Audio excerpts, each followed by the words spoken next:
ഈ dam divorce paper sign ചെയ്. ജീവിതം മുഴുവൻ കാത്തിരുന്ന നിമിഷം കിട്ടിയതുപോലെ അവൾ ആ ഡോക്യുമെന്റ്സ് അവന്റെ മുന്നിലേക്ക് നീക്കിവെച്ചു. നിങ്ങളുടെ ഇൻസ്ട്രക്ഷൻസ് പ്രകാരം 12 വർഷം മുന്നത്തെ ആ കേസ് ഞങ്ങൾ വീണ്ടും റീഓപ്പൺ ചെയ്തു. ഇൻവെസ്റ്റിഗേഷനിൽ കിട്ടിയത് ഇതാണ്: ഞാൻ സ്നേഹിച്ചത് അവളെയാണെന്നും ഇത്ര വർഷം അവളെ എന്നിൽ നിന്ന് അകറ്റി വെച്ചതാണെന്നും എനിക്ക് അന്ന് അറിയാമായിരുന്നെങ്കിൽ മഹാദേവനാണ് സാക്ഷി. അവളെ കണ്ടെത്താൻ ഞാൻ ലോകം തന്നെ കുലുക്കിയനെ. അവൾക്ക് 20 വയസ്സാകുമ്പോൾ ഞാൻ അവളെ വിവാഹം കഴിക്കുമെന്ന് ഞാൻ അവളോട് പ്രോമിസ് ചെയ്തിരുന്നു. ആ ബ്ലാക്ക് SUV-യിൽ ശിവ ഉണ്ടായിരുന്നു. സ്വീറ്റി, മണ്ടത്തരം പറയാതെ. ആ ലൂസർ ശിവയാണോ? അവൻ അത്രയും വലിയ കാറിൽ എങ്ങനെ വരും? ഇല്ല മോം, ഞാൻ സീരിയസ് ആണ്. അത് അവൻ തന്നെയായിരുന്നു. നീ അത് വിട്. ഇനി നീ യഷിനെ കുറിച്ച് മാത്രം ചിന്തിച്ചാ മതി. അവന്റെ കമ്പനിക്ക് ഇൻഡസ് ഗ്രൂപ്പ് കോൺട്രാക്ട് കിട്ടിയല്ലോ. ഇനി കുറച്ചു ദിവസത്തിനുള്ളിൽ അവന്റെ പണത്തിൽ നമ്മൾ അർമാദിക്കും. അമ്മ പറഞ്ഞത് ശരിയാണെന്ന് നന്ദിനിക്കും തോന്നി. ശിവായി നന്ദിനിയെ വളരെയധികം സ്നേഹിച്ചു. അവൾ അവന്റെ ബാല്യകാല പ്രണയമായിരുന്നു. ഇന്ന് അവർ വിവാഹിതരായി 3 വർഷം കഴിഞ്ഞു. പക്ഷേ നന്ദിനിക്ക് അവനെ വെറുപ്പായിരുന്നു. കാരണം അവനൊരു സാധാരണക്കാരനായിരുന്നു. ഈ വിവാഹം അവളുടെ അപ്പൂപ്പനാണ് നിർബന്ധിച്ച് നടത്തിയത്. അവൾക്ക് എന്നും ഒരു സമ്പന്നനായ ഭർത്താവിനെയായിരുന്നു ആഗ്രഹം. അവൾ ആഗ്രഹിച്ച ഒരു ജീവിതം അവൾക്ക് കൊടുക്കാത്തത് കൊണ്ട് തന്നെ അവനൊന്നും കൊടുത്തില്ല. എന്നാൽ ശിവായി ഒരിക്കലും കൈവിട്ടില്ല. ആഴ്ചതോറും അവൾക്ക് ഒരു റോസ് കൊടുത്തിരുന്നു. ഒരിക്കൽ അവന്റെ പ്രണയം അവൾ സ്വീകരിക്കും എന്ന പ്രതീക്ഷയിൽ.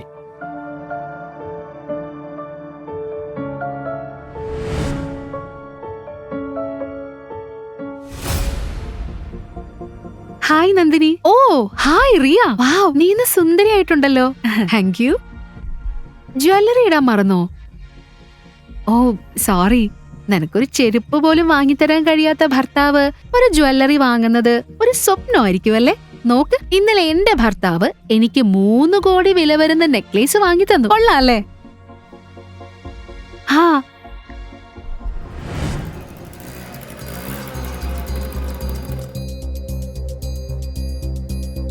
മേജർ ശിവായി, ഒടുവില് നിങ്ങൾ ഞങ്ങളെ കണ്ടെത്തി. കഴിഞ്ഞ 3 വർഷമായി ഞങ്ങൾ നിങ്ങളെ എവിടെയൊക്കെ തിരഞ്ഞു. നിങ്ങൾ മടങ്ങി വരൂ.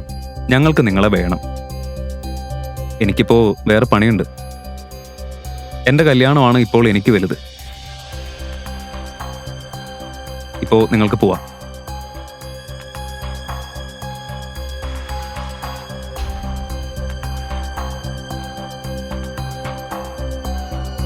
ഇതാരാ വന്നിരിക്കുന്നെന്ന് നോക്കിയേ.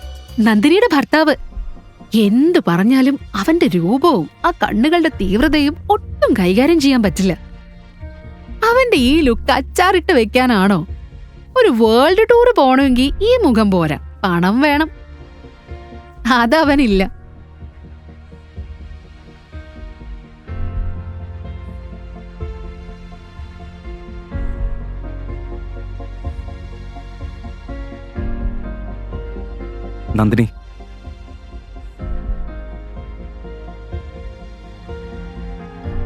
നന്ദിനി, എനിക്ക് നിന്നോടൊരു പ്രധാന കാര്യം പറയാനുണ്ട്. എന്നെ വിട്ടേക്ക്. നീ ഇവിടെ എന്തിനാ വന്നത്? നന്ദിനി, നമുക്കൊന്ന് മാറി നിന്ന് സംസാരിക്കാം. എന്നെക്കുറിച്ചുള്ള എല്ലാം എനിക്ക് തുറന്നു പറയണം. പ്ലീസ് വാ. എന്താ നിനക്ക് പറയാനുള്ളത്? 3 വർഷമായിട്ട് നീ പറയുന്നത് ഞാൻ കേട്ടു. ഇനി നിനക്ക് ഇവിടുന്ന് പോകുന്നതാ നല്ലത്. ഇറങ്ങിപ്പോ. പോ.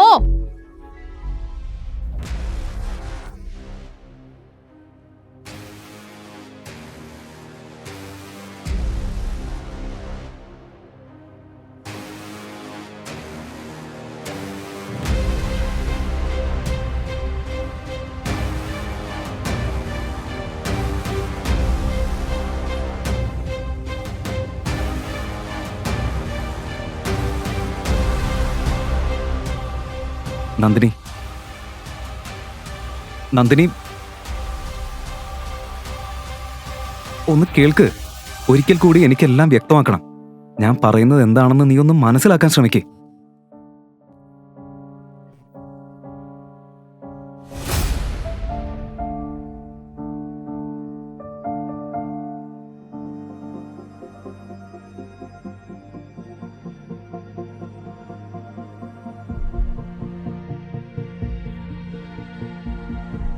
ഇത് കണ്ടോ നീ? നോക്ക്, കണ്ണു തുറന്നു നോക്ക്. കണ്ടില്ലേ? ഇതാണ് നിന്റെ സ്ഥിതി. ഇവിടെ ഒന്നും പൊയ്ക്കോ. എന്താണിപ്പോ ഇവിടെ പ്രശ്നം? ചിൽ ബേബി, നിന്റെ ഭർത്താവ് ഒന്നിനും കൊള്ളാത്തവനാ. പക്ഷേ ഞാൻ അങ്ങനെയല്ല. പറ, നിനക്ക് എത്ര രൂപയാ വേണ്ടത്? 1 കോടി, 2 കോടി, 10 കോടി എല്ലാം ഞാൻ തരാം. ശരിക്കും നീ സഹായിക്കോ? ഒബ്വിയസ്ലി, ഞാൻ നിന്റെ ഫ്രണ്ടല്ലേ. പക്ഷേ ഒരു കണ്ടീഷനുണ്ട്. 2 കോടി വേണമെങ്കിൽ നീ എൻ്റെ കൂടെ വരണം. 10 കോടി വേണമെങ്കിൽ നിന്നെ പൂർണ്ണമായി എനിക്ക് വിട്ടുതരണം. ദേവ് വാക്ക് തീർക്കും മുൻപ് ശിവായി ഇടയ്ക്ക് വന്നു.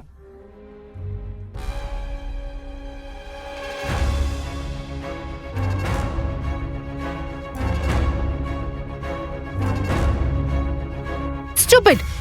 നീ എന്താ ചെയ്തത്? ആ പാവ എന്നെ സഹായിക്കാനാ വന്നത്.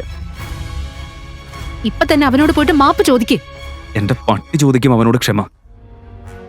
പിന്നെ നീ എന്റെ കൂടെ വാ.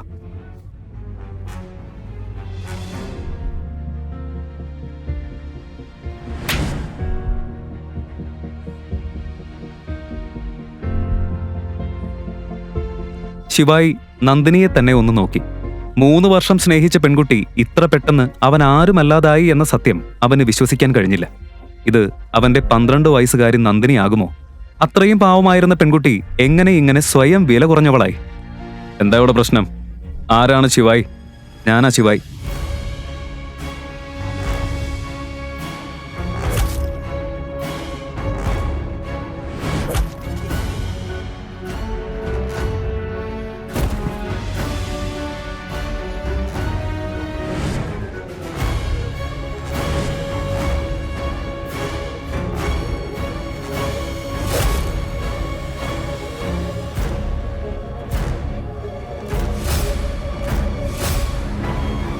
മഹാദേവന്റെ പേരിൽ ഞാൻ സത്യമിടാം, ഇന്ന് ഇവിടെ നിന്ന് നിങ്ങൾ ആരും സ്വന്തം കാലിൽ തിരിച്ചു പോവില്ല.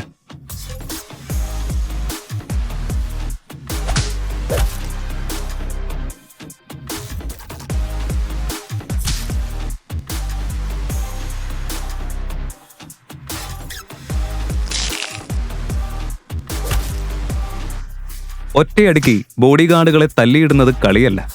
അവന് ഭ്രാന്താണെന്ന് എല്ലാവരും വിചാരിച്ചു. 20 സെക്കൻഡിനുള്ളിൽ എല്ലാവരെയും അവൻ നിലത്ത് വീഴ്ത്തി. അവനും കുറച്ച് പരിക്കേറ്റു. പക്ഷേ അവൻ സ്റ്റീലിൽ കുരുത്തവനായിരുന്നു. അപ്പോഴേക്കും ദേവ് വിളിച്ച പോലീസ് അവിടെ എത്തി. നന്ദിനിക്കൊന്നും പറയാനില്ല. അപ്പോഴേക്കും അവർ ശിവായിയെ മുട്ടുകുത്തിച്ചു. അന്ന് അവന്റെ ലോകം തകർന്നിരുന്നു. അവന്റെ ബാല്യകാല പ്രണയം അവന്റെ വിശ്വാസവും അഭിമാനവും പൊടിച്ചു കളഞ്ഞു. അവന്റെ മനസ്സിൽ ഒറ്റ ചോദ്യം മുഴങ്ങിക്കൊണ്ടിരുന്നു: ഇവളെയാണോ ഞാൻ സ്നേഹിച്ചത്? ആദ്യ നോട്ടത്തിൽ തന്നെ അവളുടെ കണ്ണുകളിൽ അവൻ ഉടക്കിയിരുന്നു. വൺ സൈഡ് ലവിന്റെ വിധിയാണോ ഇത്? അവൻ ഇനി എന്ത് ചൂസ് ചെയ്യും? അവനെ തന്നെ ചൂസ് ചെയ്യുമോ, അതോ അവന്റെ ബാല്യകാല പ്രണയം ചൂസ് ചെയ്യുമോ?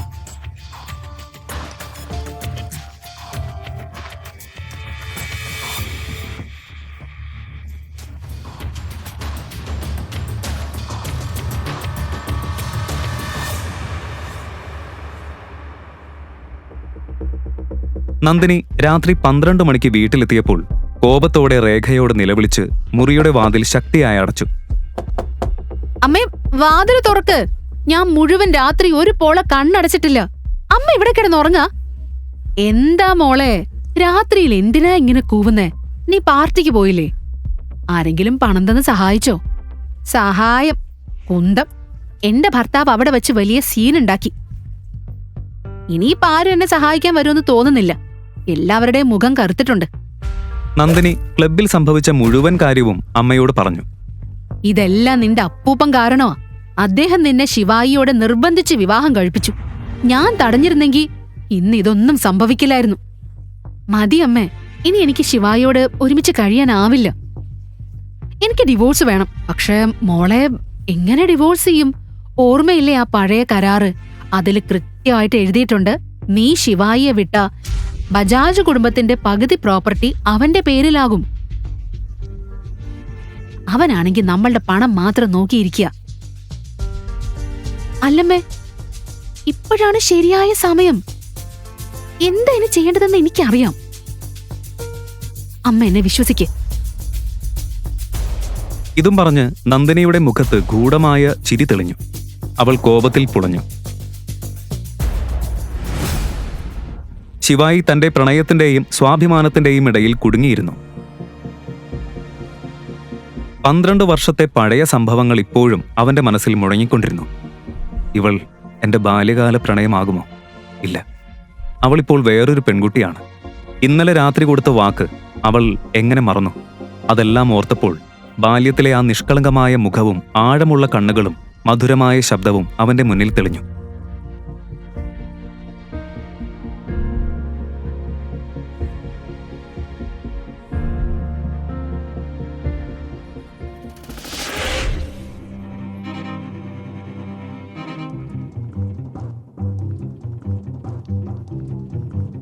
നന്ദിനി എന്റെ ബാല്യകാല പ്രണയമാണ്.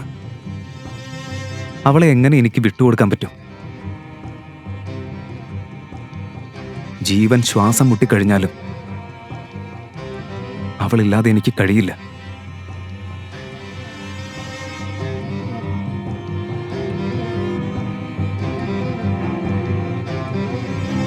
അടുത്ത ദിവസം രാവിലെ നന്ദിനി നേരത്തെ എഴുന്നേറ്റ് റെഡിയായി. ഇന്ന് അവൾ സന്തോഷത്തിലായിരുന്നു. കാരണം ഇന്നാണ് അവൾക്ക് യൂസ്ലെസ് ആയ വിവാഹത്തിൽ നിന്ന് മോചനം കിട്ടുന്നത്. ഇന്ന് അവൻ കരുതും അവന് ജാമ്യം കിട്ടുമെന്ന്. പക്ഷെ ഞാൻ ഇന്ന് പോകുന്നത് ഡിവോഴ്സിനാ. ലോയറുമായിട്ട് മീറ്റ് ചെയ്യുന്നത് ജാമ്യത്തിനല്ല, ഡിവോഴ്സിനാ. ഇന്ന് ഞാൻ വളരെ സന്തോഷവതിയാ. നന്ദിനി താഴേക്ക് വന്നപ്പോൾ അവളുടെ സ്കൂൾ ഫ്രണ്ടായ യാഷ് ചായ കുടിച്ചുകൊണ്ടിരിക്കുന്നതായി കണ്ടു. അവന് അവളെ സ്കൂൾ കാലം മുതൽ ഇഷ്ടമായിരുന്നു. അവളുടെ അമ്മ പറഞ്ഞിട്ട് ഡിവോഴ്സിനെ കുറിച്ച് അറിഞ്ഞു വന്നതായിരുന്നു. അയ്യോ യാഷ് മോനെ, എത്ര കാലമായി കണ്ടിട്ട്. നോക്ക്, നന്ദിനി ഇവിടെയുണ്ട്. ഹായ്. ഹേയ്, ഇപ്പൊ എന്താ ചെയ്യുന്നേ? ഇത്ര വലിയ കാറൊക്കെ വാങ്ങിയല്ലോ. അതെ ആന്റി, എനിക്കിപ്പോ പ്രൊമോഷൻ കിട്ടി. എന്റെ പാക്കേജ് 5 കോടി. അടിപൊളി മോനെ, നീ വളരെ ഉത്തരവാദിത്തമുള്ളവനാ. ഇതാ നമ്മുടെ ശിവായ് വീടിന് തന്നെ അപമാനമാ. സത്യം പറഞ്ഞ ഇന്ന് വരെ നന്ദിനിയും ശിവായിയും ഒരുമിച്ചൊരു കിടക്കയില് പോലും ഉറങ്ങിയിട്ടില്ല. ആണോ? നമുക്ക് പോവാം. പോവാം. അതെ, വൈകിയല്ലേ?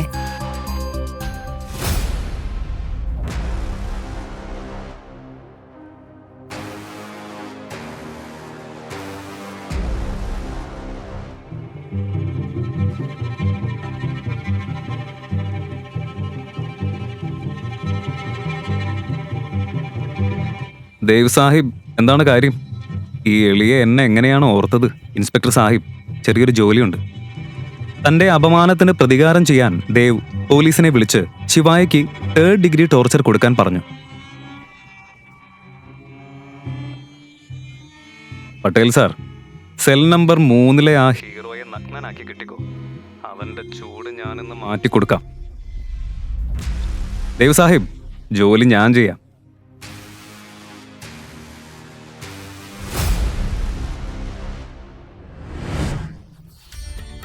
ശിവായിക്ക് ശിവനോട് വലിയ ഭക്തിയുണ്ടായിരുന്നു. ജീവിതത്തിൽ വഴിത്തിരിവ് വന്നാൽ എല്ലായ്പ്പോഴും അവൻ മഹാകലിനെ വിളിക്കുമായിരുന്നു. ഇന്നും കണ്ണും പൂട്ടി ഓം നമഃശിവായ എന്ന് ജപിച്ച് കോണിലിരിക്കുമ്പോഴാണ് ഒരു കോൺസ്റ്റബിൾ അവന്റെ അടുത്തേക്ക് വന്നത്. മഹാകലിനെ എന്തിന് സംഹാരകൻ എന്ന് വിളിക്കുമെന്നറിയാമോ? അനീതി അതിരുകടക്കുമ്പോൾ അവന്റെ താണ്ഡവം എല്ലാം ഇല്ലാതാക്കി പുതിയത് തുടങ്ങിക്കൊടുക്കും. ഇപ്പോൾ ലോകം മുഴുവൻ ശിവായിയുടെ താണ്ഡവം കാണാനിരിക്കുകയാണ്.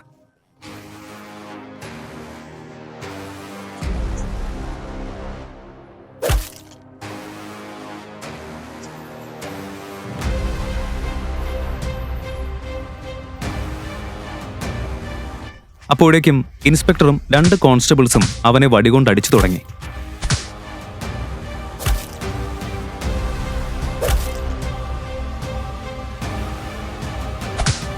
പട്ടേൽ, അവനെ കെട്ടിത്തൂക്ക്. കുറച്ചു മിനിറ്റിനുള്ളിൽ ശിവായിയുടെ കൈകാലുകൾ കെട്ടി സെല്ലിൽ തൂക്കി. ശരീരമൊക്കെ രക്തം വാർന്ന് നനഞ്ഞിരുന്നു.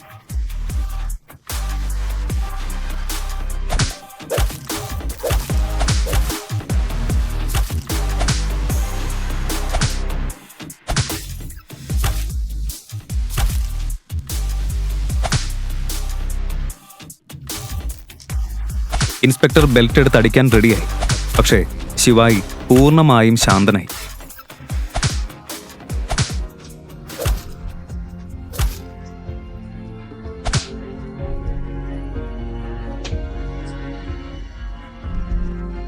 അത് വലിയ പൊട്ടിത്തെറിക്ക് മുൻപുള്ള നിശബ്ദത മാത്രമായിരുന്നു.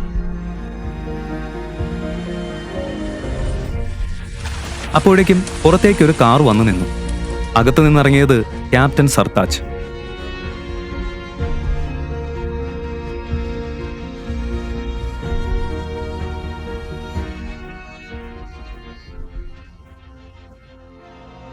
ശിവായിയെ ആ അവസ്ഥയിൽ കണ്ടപ്പോൾ അവൻ നിലവിളിച്ചു, നിങ്ങൾക്കൊന്നും ബുദ്ധിയില്ലേ?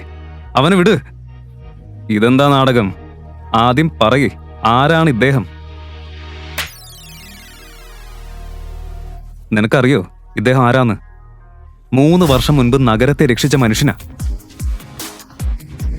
ഒരേ സമയം 735 ഭീകരരെ കൊന്ന മേജർ ശിവായി, ഇന്ത്യയിലെ വലിയ രഹസ്യ ഏജൻസിയുടെ ചീഫ്.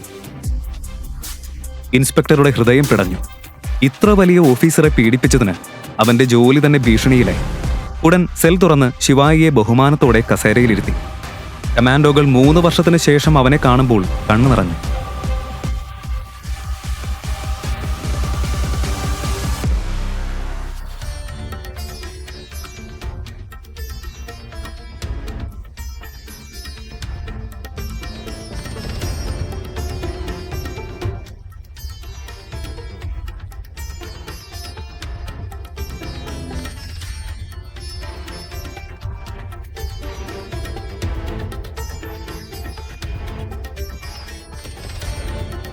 സർ, ഞങ്ങൾ എല്ലായിടത്തും സാറിനെ അന്വേഷിച്ചു.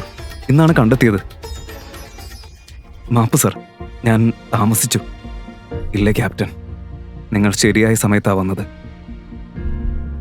ഇപ്പോ നമുക്ക് ഇവിടെ നിന്ന് പോകാം. ആദ്യം എന്നെ ബജാജ് മാൻഷനിലേക്ക് കൊണ്ടുപോവാം. അവന്റെ കണ്ണുകളിൽ തീ കൊളുത്തി. ആ തീ കെടുത്താൻ അവന് നന്ദിനിയെ കണ്ടുമുട്ടണം.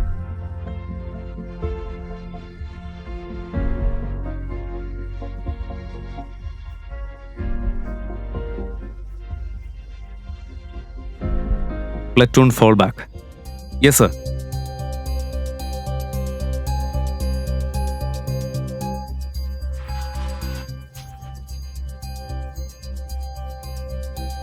ശിവായി കാറിൽ കയറി.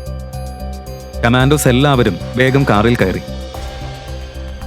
ക്യാപ്റ്റൻ സർത്താജ് ചേർന്നിരുന്ന് ചോദിച്ചു, മേജർ, നീ എന്തിനാണ് രാത്രി മുഴുവൻ ജയിലിൽ കഴിഞ്ഞത്? ഞങ്ങളെ വിളിക്കായിരുന്നില്ലേ? സർത്താജ്, ഞാൻ അവിടെ ഒരു രാത്രി ചെലവഴിച്ചില്ലെങ്കിൽ എന്നെ ഞാൻ എങ്ങനെ സ്വന്തമായി ബഹുമാനിക്കും? പക്ഷേ ഇപ്പൊ എല്ലാം ശരിയായി. ഈ രാത്രി ഞാൻ എന്നും ഓർത്തിരിക്കും. നന്ദിനിയിൽ നിന്ന് അവന് വലിയ പ്രതീക്ഷയൊന്നുമില്ലായിരുന്നു. പക്ഷേ അവളുടെ വാക്കുകൾ ഓർമ്മിക്കുമ്പോൾ അവന്റെ ശരീരം നടുങ്ങി. മേജർ, ഒരു പ്രധാന കാര്യം പറയാനുണ്ടായിരുന്നു. 5 വർഷം മുൻപ് ജമ്മു കാശ്മീരിൽ നടത്തിയ ഉടമ്പടി ഓർമ്മയുണ്ടോ? ആ ആളുകള് അതിപ്പോ തകർത്തു. അവരെപ്പോൾ വേണമെങ്കിലും ആക്രമിക്കും. നിങ്ങൾ ഇപ്പൊ തന്നെ ഞങ്ങളുടെ കൂടെ തിരിച്ചു വരണം.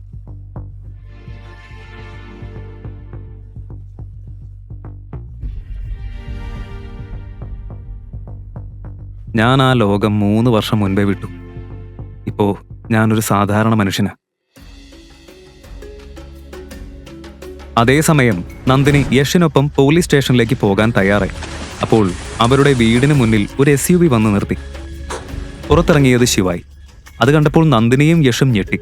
അവന്റെ കണ്ണുകളിൽ തീ കത്തിയിരുന്നു.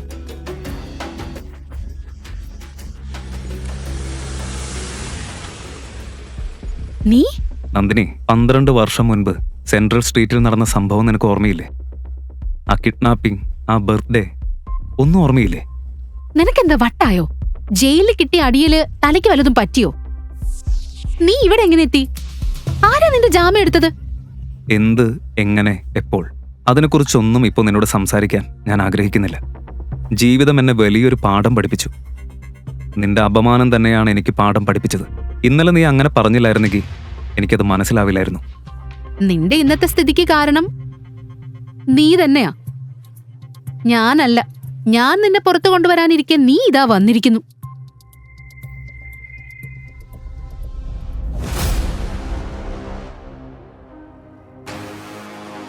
നന്ദിനി, എനിക്ക് ഡിവോഴ്സ് വേണം.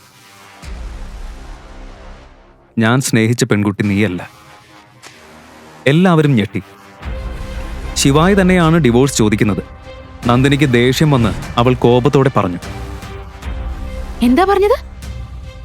നിനക്ക് എന്നെ ഡിവോഴ്സ് ചെയ്യണമെന്നോ?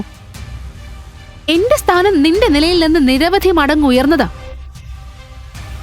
നീ എങ്ങനെയാ പുറത്തു വന്നത്? എങ്ങനെ നിനക്ക് ജാമ്യം കിട്ടി? അവനെ കൊണ്ടുവന്നവർ വലിയ ആളുകളാ. അവരാണ് അവനെ ഇവിടെ ഇറക്കി കൊടുത്തത്. ഇവൻ അവരുടെ കാല് പിടിച്ചിട്ടുണ്ടാവും.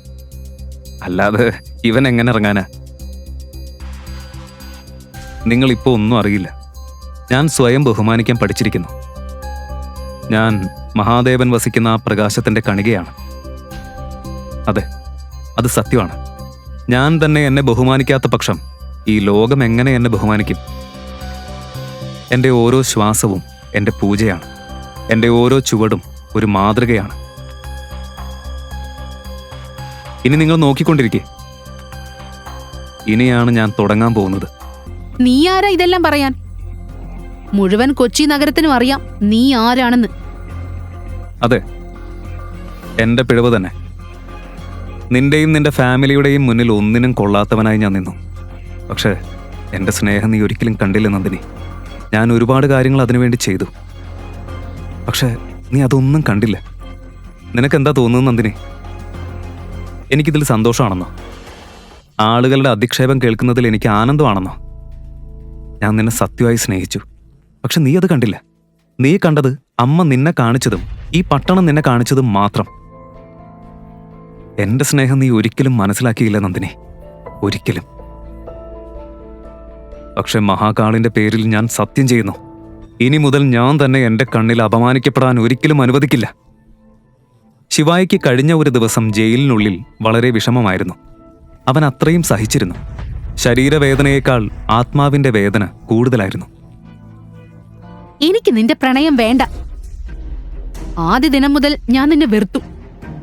എന്റെ അപ്പൂപ്പൻ എന്താണാവോ നിന്നിൽ കണ്ടത്? പിന്നെ നീ എന്താ പറഞ്ഞത്? സ്മോൾ ഗിഫ്റ്റോ? നീ നൽകിയ അവസാന ഗിഫ്റ്റ് ഒരു കൃത്രിമ മുത്തുമാലയായിരുന്നു. കേൾക്കുന്നുണ്ടോ? എനിക്ക് നിന്നെ വിട്ടൊഴിയണമെന്നേ ആഗ്രഹം. വിട്ടൊഴിയണം? ഈ പറഞ്ഞതൊക്കെ നിനക്ക് ഇവനിൽ നിന്നും കിട്ടും. യാഷിനെ ചൂണ്ടിക്കാണിച്ച് ശിവായി പറഞ്ഞു. അതെ, ഞാൻ അവളെ നിന്നേക്കാൾ സന്തോഷിപ്പിക്കും. എന്റെ സ്റ്റാൻഡേർഡ് വളരെ ഉയർന്നതാ. നാളെ നന്ദിനിയുടെ ബർത്ത്ഡേ. ഞാനൊരു വലിയ പാർട്ടി നടത്തും. ഇടയ്ക്ക് രേഖയും വന്ന് നന്ദിനിയെ വലിച്ചകത്തേക്ക് കൊണ്ടുപോയി. ഈ പിച്ചക്കാരനോടൊന്ന് സംസാരിക്കാൻ നിൽക്കേണ്ട നന്ദിനി, അകത്തേക്ക് പോ.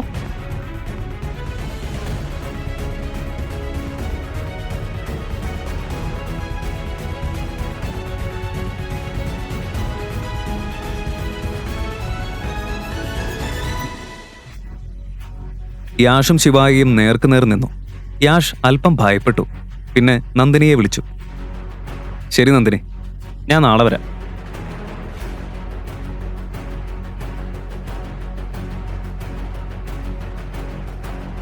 നാളെ ഡിവോഴ്സിന് റെഡിയായിരിക്കെ. ഗെയിം നഷ്ടപ്പെടുത്തരുത്. അവൻ അവിടെ നിന്ന് ചിന്തിച്ചു.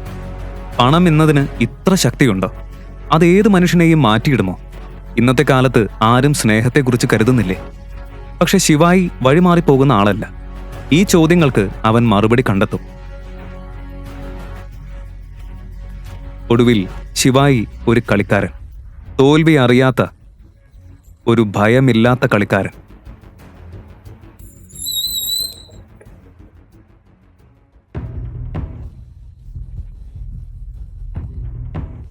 ശിവായി തന്റെ സ്കൂട്ടർ നിർത്തി. ഡിക്കിയിൽ നിന്ന് ഒരു റൂബിക്സ് ക്യൂബ് എടുത്ത് കളിച്ചു തുടങ്ങി.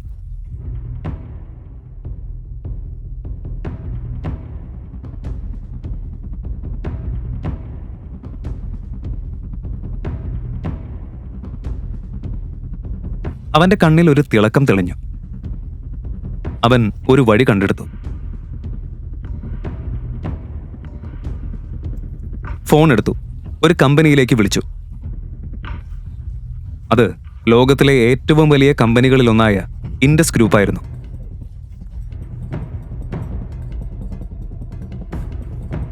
ഹലോ, മിസ്റ്റർ ദിനേഷിനെ കിട്ടോ? അതെ, സംസാരിക്കുന്നത് ഞാൻ തന്നെ. ഇത് ഞാനാണ്, ശിവായി മഹേശ്വരി. 50 വയസ്സുകാരനായ ദിനേഷ് ഈ പേര് കേട്ട് വിറച്ചു, വിയർപ്പ് നിറഞ്ഞു. മിസ്റ്റർ ദിനേഷ്, എനിക്കൊരു സഹായം വേണം. 12 വർഷം മുൻപ് സെൻട്രൽ സ്ട്രീറ്റിൽ നടന്ന കിഡ്നാപ്പിംഗ് ഓർമ്മയുണ്ടോ? അതിൽ പങ്കെടുത്തത് ആരെന്ന്? അത് ബജാജ് കുടുംബത്തിലെ നന്ദിനിയായിരുന്നോ അതോ മറ്റാരെങ്കിലും ആയിരുന്നോ? സർ, 12 വർഷത്തെ പഴക്കമുള്ള സംഭവം കണ്ടെത്തുന്നത് ബുദ്ധിമുട്ടാണ്. പക്ഷേ നിങ്ങൾക്ക് നന്ദിനി ബജാജിനെ എങ്ങനെയാണ് അറിയുന്നത്? ഞാൻ നാളെ നന്ദിനിയെ ഡിവോഴ്സ് ചെയ്യും. ഞാൻ തിരിച്ചു വന്നതായി എല്ലാവരോടും പറയണം. ദിനേഷ് വിറച്ചുപോയി. പക്ഷേ അവൻ്റെ സന്തോഷം ഇരട്ടിയായി. ഉടൻ തന്നെ തൻ്റെ സെക്രട്ടറിയോട് പറഞ്ഞു, എല്ലാ ഡയറക്ടർമാരെയും വിളിക്കേ, ഒരു ബോർഡ് മീറ്റിംഗ് ഉണ്ടാക്കണം. നമ്മുടെ ബോസ് തിരിച്ചു വന്നിരിക്കുന്നു എന്ന് അറിയിക്കേ. ശിവായി കയ്യിൽ റൂബിക്സ് ക്യൂബ് പിടിച്ചു, ഒരു ചിരി ചിരിച്ചു.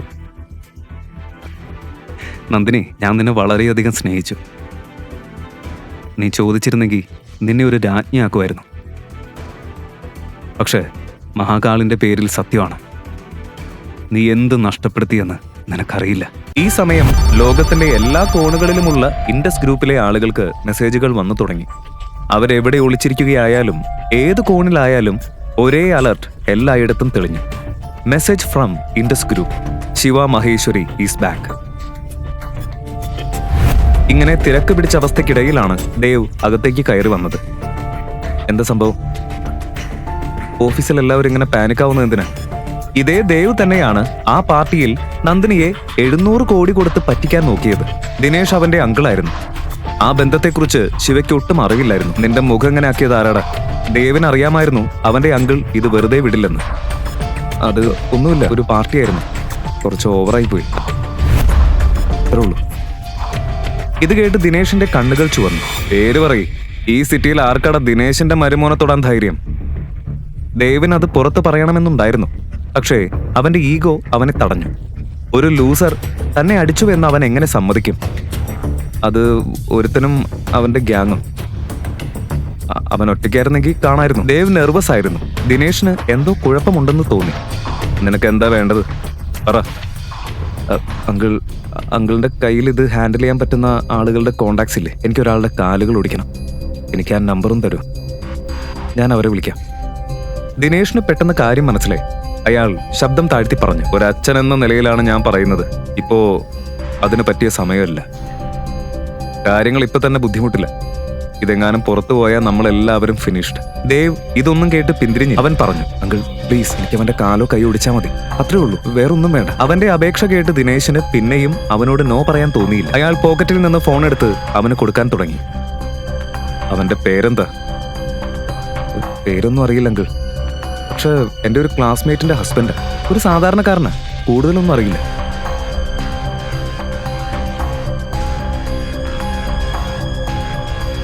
അവസാനമായി ഒരു കാര്യം കൂടി പറയാം. എന്തെങ്കിലും പ്രശ്നമുണ്ടായാൽ പിന്നെ ഞാൻ ഒന്നിനും കൂടെ നിൽക്കില്ല. റിമെമ്പർ, വേണ്ടാത്ത വല്ല പണിക്ക് നിന്നാ പിന്നെ നിനക്ക് ഇങ്ങനെ ഒരു അങ്കിളില്ല. ദേവ് എല്ലാം മനസ്സിലായതുപോലെ തലയാട്ടി അഭിനയിച്ചു. പിന്നെ മുറിയിൽ നിന്നും പുറത്തേക്ക് പോയി.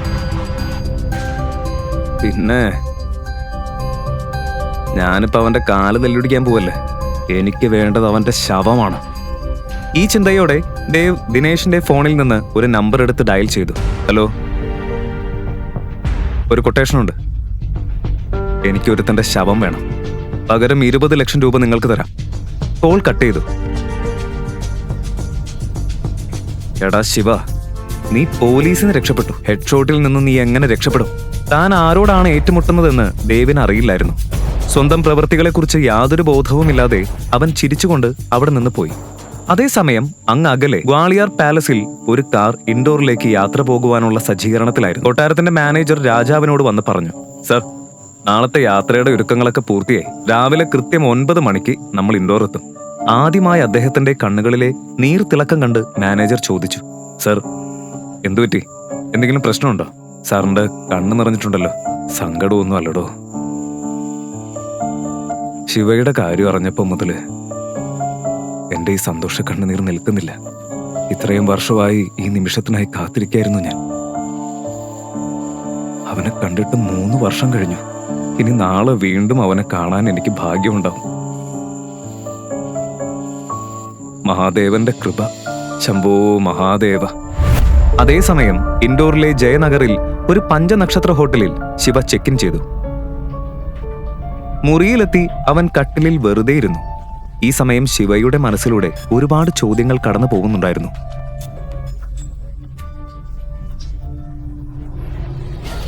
അതേ പെൺകുട്ടി തന്നെയാണോ നന്ദിനി? പക്ഷെ നന്ദിനി തന്നെയാണ് ആ പെൺകുട്ടിയെങ്കിൽ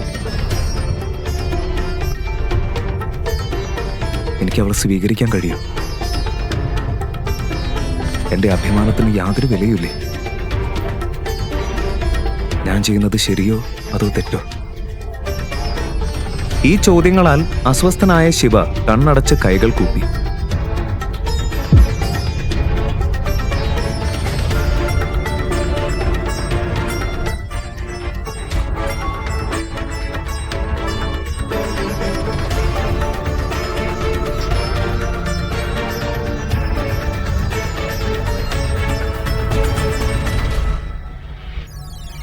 മഹാദേവ, ഇനിയെല്ലാം ഞാൻ അങ്ങയുടെ തീരുമാനത്തിന് വിടുന്നു. ഞാൻ എന്ത് ചെയ്യണമെന്ന് അങ്ങ് തന്നെ പറഞ്ഞാലും. അല്പം കഴിഞ്ഞ് കണ്ണുകൾ തുറന്ന് അവൻ സ്വയം പറഞ്ഞു.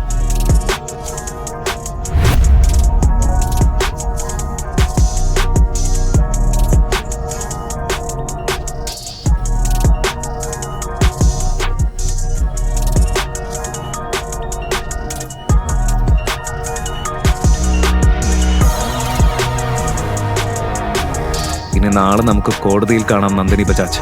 അടുത്ത ദിവസം രാവിലെ നന്ദിനിയും യാഷും ഫാമിലി കോർട്ടിലേക്ക് പോകാൻ തയ്യാറായി നിന്നു. പക്ഷേ ശിവയെ അവിടെ എവിടെയും കാണാനില്ല. അവനെ തിരഞ്ഞ് രേഖ പൂർണ്ണമായി കൺട്രോൾ വിട്ടുപോയ അവസ്ഥയിലായിരുന്നു. ആ ലൂസർ ശിവ എവിടെ പോയെന്ന് എനിക്ക് ഒരു ഐഡിയ ഇല്ല.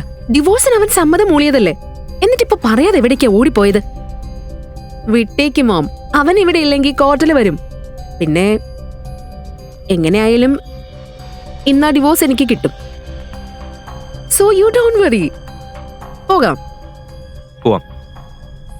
അതേസമയം മറ്റൊരു സ്ഥലത്ത് ശിവ മഹാദേവനോട് പ്രാർത്ഥനയും വഴിപാടുകളും പൂർത്തിയാക്കുകയായിരുന്നു.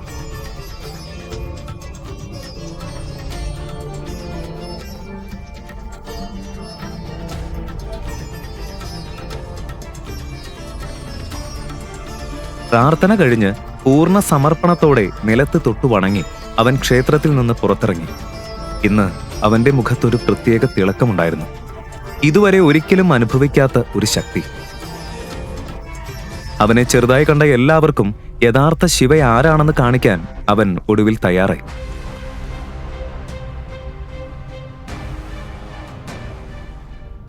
അതേസമയം ബജാജ് ഫാമിലിയും യാഷും ഫാമിലി കോർട്ടിലെത്തി ശിവയെ കാത്തിരിക്കുകയായിരുന്നു.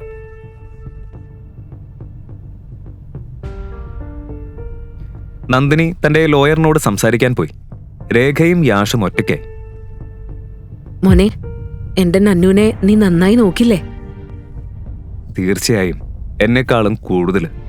അതിനു പുറമെ എന്റെ കമ്പനി ഇപ്പോൾ ഒരു വലിയ ബിസിനസ് ഡീൽ ക്ലോസ് ചെയ്യാൻ പോവാ, ഇൻഡസ് ഗ്രൂപ്പുമായിട്ട്. ആന്റി ഒന്നുകൊണ്ടും ടെൻഷൻ അടിക്കണ്ട. ആ ഡീല് ഫൈനലൈസ് ആയ നിങ്ങളുടെ മകളെ കോടികളിൽ മൂടും. വാവ്, ഇൻഡസ് ഗ്രൂപ്പ് ആണോ? അത്ര വലിയ കമ്പനിയോ? സത്യം പറഞ്ഞ ആ വേൾഡിന്റെ ഭാഗമാകണമെന്ന് എനിക്ക് എപ്പോഴും ആഗ്രഹം ഉണ്ടായിരുന്നു. പക്ഷേ ഈ വയസ്സിൽ കോടികളുടെ പ്രഷർ ഞാൻ ഹാൻഡിൽ ചെയ്യുമെന്ന് എനിക്കറിയില്ല. എനിക്ക് കുറച്ച് ലക്ഷങ്ങൾ മതി, സന്തോഷം. നിങ്ങളുടെ മകൾ എന്റെ ഭാര്യയായ നിമിഷം മുതൽ എനിക്കുള്ളതെല്ലാം നിങ്ങളുടേത് കൂടിയാണ്. അത് കേട്ടപ്പോൾ രേഖയ്ക്ക് ആശ്വാസമായി. അവളുടെ ഫ്യൂച്ചർ സെക്യൂർ ആയി എന്നവൾ ചിന്തിച്ചു. അപ്പോൾ തന്നെ പറഞ്ഞ സമയത്ത് ശിവ കോർട്ടിലെത്തി. നന്ദിനിയെ അവളുടെ ലോയറിനൊപ്പം കണ്ടപ്പോൾ അവന്റെ ഹൃദയം ഒരു അജ്ഞാതമായ ആശയക്കുഴപ്പത്തിൽ മുങ്ങി.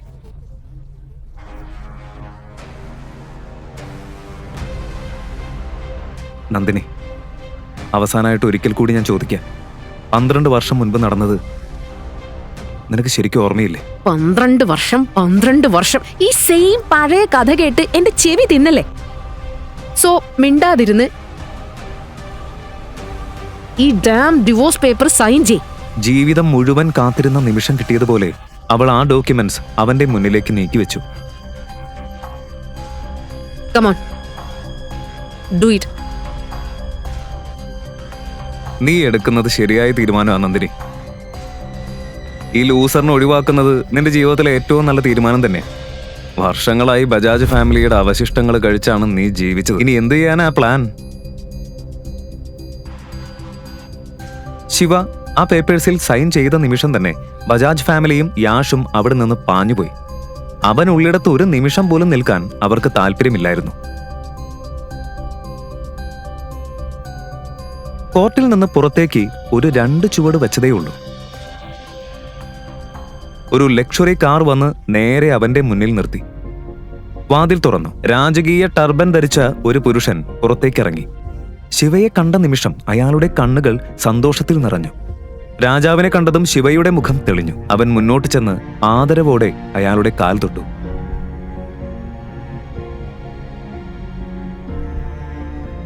കൊട്ടാരം നിന്നെ കാത്തിരിക്കായിരുന്നു മകനെ. ഒരു രാജാവില്ലാത്ത കൊട്ടാരം വെറും കെട്ടിടം മാത്രമാ. ഈ പഴയ ചുമലുകൾക്കിനി ഈ ഉത്തരവാദിത്തങ്ങൾ ചുമക്കാൻ കഴിയില്ല. സമയമായി, വീട്ടിലേക്ക് പോവാം.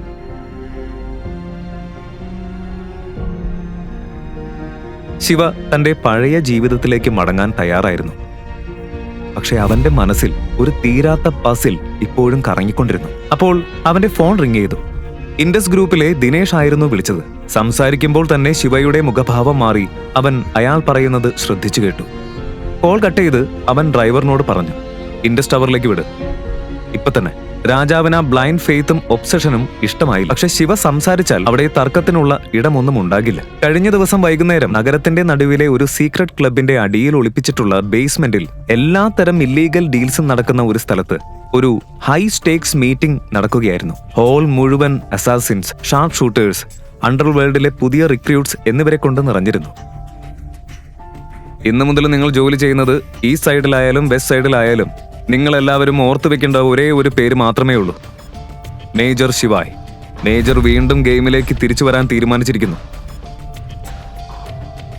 അതിനാൽ നമ്മുടെ ചെറിയ പിണക്കങ്ങളെല്ലാം ഇവിടെ അവസാനിപ്പിക്കണം. അദ്ദേഹത്തെ സ്വാഗതം ചെയ്യാൻ സമയമായി.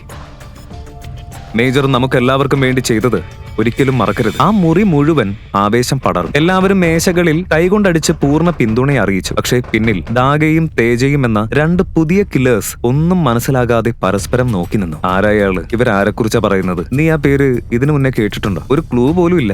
നോക്ക്, ഹെഡ്ഷോട്ട് അവിടെ നിൽക്കുന്നു, പോയി ചോദിക്കാം. ഹെഡ്ഷോട്ട് ഈ ബിസിനസ്സിൽ പഴയ ആളായതുകൊണ്ട് ഉത്തരം അയാൾക്ക് അറിയാമായിരിക്കും എന്നായിരുന്നു അവരുടെ വിശ്വാസം. ഹെഡ്ഷോട്ട്, ഞങ്ങളെക്കാൾ വളരെ മുൻപ് നിങ്ങൾ ഈ മേഖലയിലുള്ള ആളല്ലേ? ഈ മേജർ ശിവായ് ആരാണെന്ന് നിങ്ങൾക്കറിയോ? ദൈവമേ, ഈ പാർട്ടി ഇപ്പം നടക്കുന്നില്ലായിരുന്നെങ്കിൽ നിങ്ങളുടെ 2 പേരെയും ജീവനോടെ മണ്ണടക്കുമായിരുന്നു. നിങ്ങൾക്ക് എത്ര ധൈര്യം ഉണ്ടായിട്ടാ ഇത് ചോദിച്ചേ? 5 വർഷം മുൻപേ എന്താ നടന്നതെന്ന് അറിയില്ലേ? അതാണ് ഞങ്ങൾക്ക് അറിയേണ്ടത്. 5 വർഷം മുൻപ് ഒരു പൂർണ്ണ സൈക്കോ അണ്ടർവേൾഡിനെ കീറി മുറിച്ചു. അവൻ ആളുകളെ കൊല്ലും, തൂക്കും, ജീവനോടെ കത്തിക്കും. അവൻ ഒരേ ഒരു ലക്ഷ്യം മാത്രമേ ഉണ്ടായിരുന്നുള്ളൂ, ഇന്ത്യൻ അണ്ടർവേൾഡിന്റെ ഓരോ കോണും റൂൾ ചെയ്യണം. പക്ഷെ ഒരു പഴമൊഴി ഉണ്ടല്ലോ, ഓരോ വില്ലനും അവനെ താഴെ ഇറക്കാൻ ഒരു ഹീറോ വേണം. നമ്മുടെ കഥയിൽ ആ ഹീറോ ഒരാളാണ്, മേജർ ശിവ. മേജർ എത്തിയ നിമിഷം അദ്ദേഹം ആ മനുഷ്യനെ പൂർണ്ണമായി തകർത്തു. ഒരു രാത്രി കൊണ്ട് തന്നെ അവന്റെ എംപയർ മുഴുവൻ പൊളിച്ചു. ഇന്നും എനിക്ക് ഓർമ്മയുണ്ട് അദ്ദേഹത്തിന്റെ കഴുത്തിലിരുന്ന ആ രുദ്രാക്ഷമാല. പിന്നെന്ത് സംഭവിച്ചു? അദ്ദേഹം എല്ലാവരെയും പൊടി പോലെ പറത്തി. ഞാൻ എൻ്റെ സ്വന്തം കണ്ണുകളുകൊണ്ട് കണ്ടതാ. 735 പ്രൊഫഷണൽ കില്ലേഴ്സിനെ അദ്ദേഹം ഒറ്റ ആയുധം പോലും ഉപയോഗിക്കാതെ വീഴ്ത്തി. അന്ന് ഞാൻ തെറ്റായ ഒരു കൂട്ടത്തിലായിരുന്നു. നിരപരാധികളെ കൊല്ലുന്ന ഒരു പിശാച്. മേജർ എന്നത്ര ക്രൂരമായി അടിച്ചു. ഈ മുഖത്ത് ഈ മാറാത്ത പാട് അദ്ദേഹം തന്നതാ. ആ അടി തന്നെയാണ് എന്നെ മാറ്റിയത്. ഞാൻ വിശ്വാസിയായി. അവൻ മഹാദേവന്റെ തന്നെ ഒരു അവതാരം പോലെ. നമ്മളെപ്പോലുള്ള അഴുക്കുകൾക്കും അവൻ കരുണ കാണിച്ചു. ഈ പാട് അവനെ ഓർമ്മിപ്പിക്കുന്ന ഒരു അടയാളമാണ്. ദാഗയും തേജയും വാക്കുകളില്ലാതെ നിന്നു. അങ്ങനെ ഒരു മനുഷ്യൻ സത്യത്തിൽ ഉണ്ടായിരുന്നു എന്നത് അവർക്ക് വിശ്വസിക്കാൻ പറ്റിയില്ല. സീരിയസ്ലി, ഒരു കള്ളക്കഥ പറഞ്ഞ ഞങ്ങൾ വിശ്വസിക്കുന്നു കരുതിയോ? നിങ്ങൾ അവൻ ഒരിക്കലെങ്കിലും കണ്ടിട്ടുണ്ടോ? അല്ലെങ്കിൽ നേരിട്ട് കണ്ടുമുട്ടിയിട്ടുണ്ടോ? ആ കറുത്ത രാത്രിയിൽ ഒരൊറ്റ സിംഹം മുഴുവൻ ഹൈന കൂട്ടത്തെ നേരിട്ടു. മനസ്സിലായോ? ഒക്കെ ഓടുന്ന്. ഓ ബോസ്,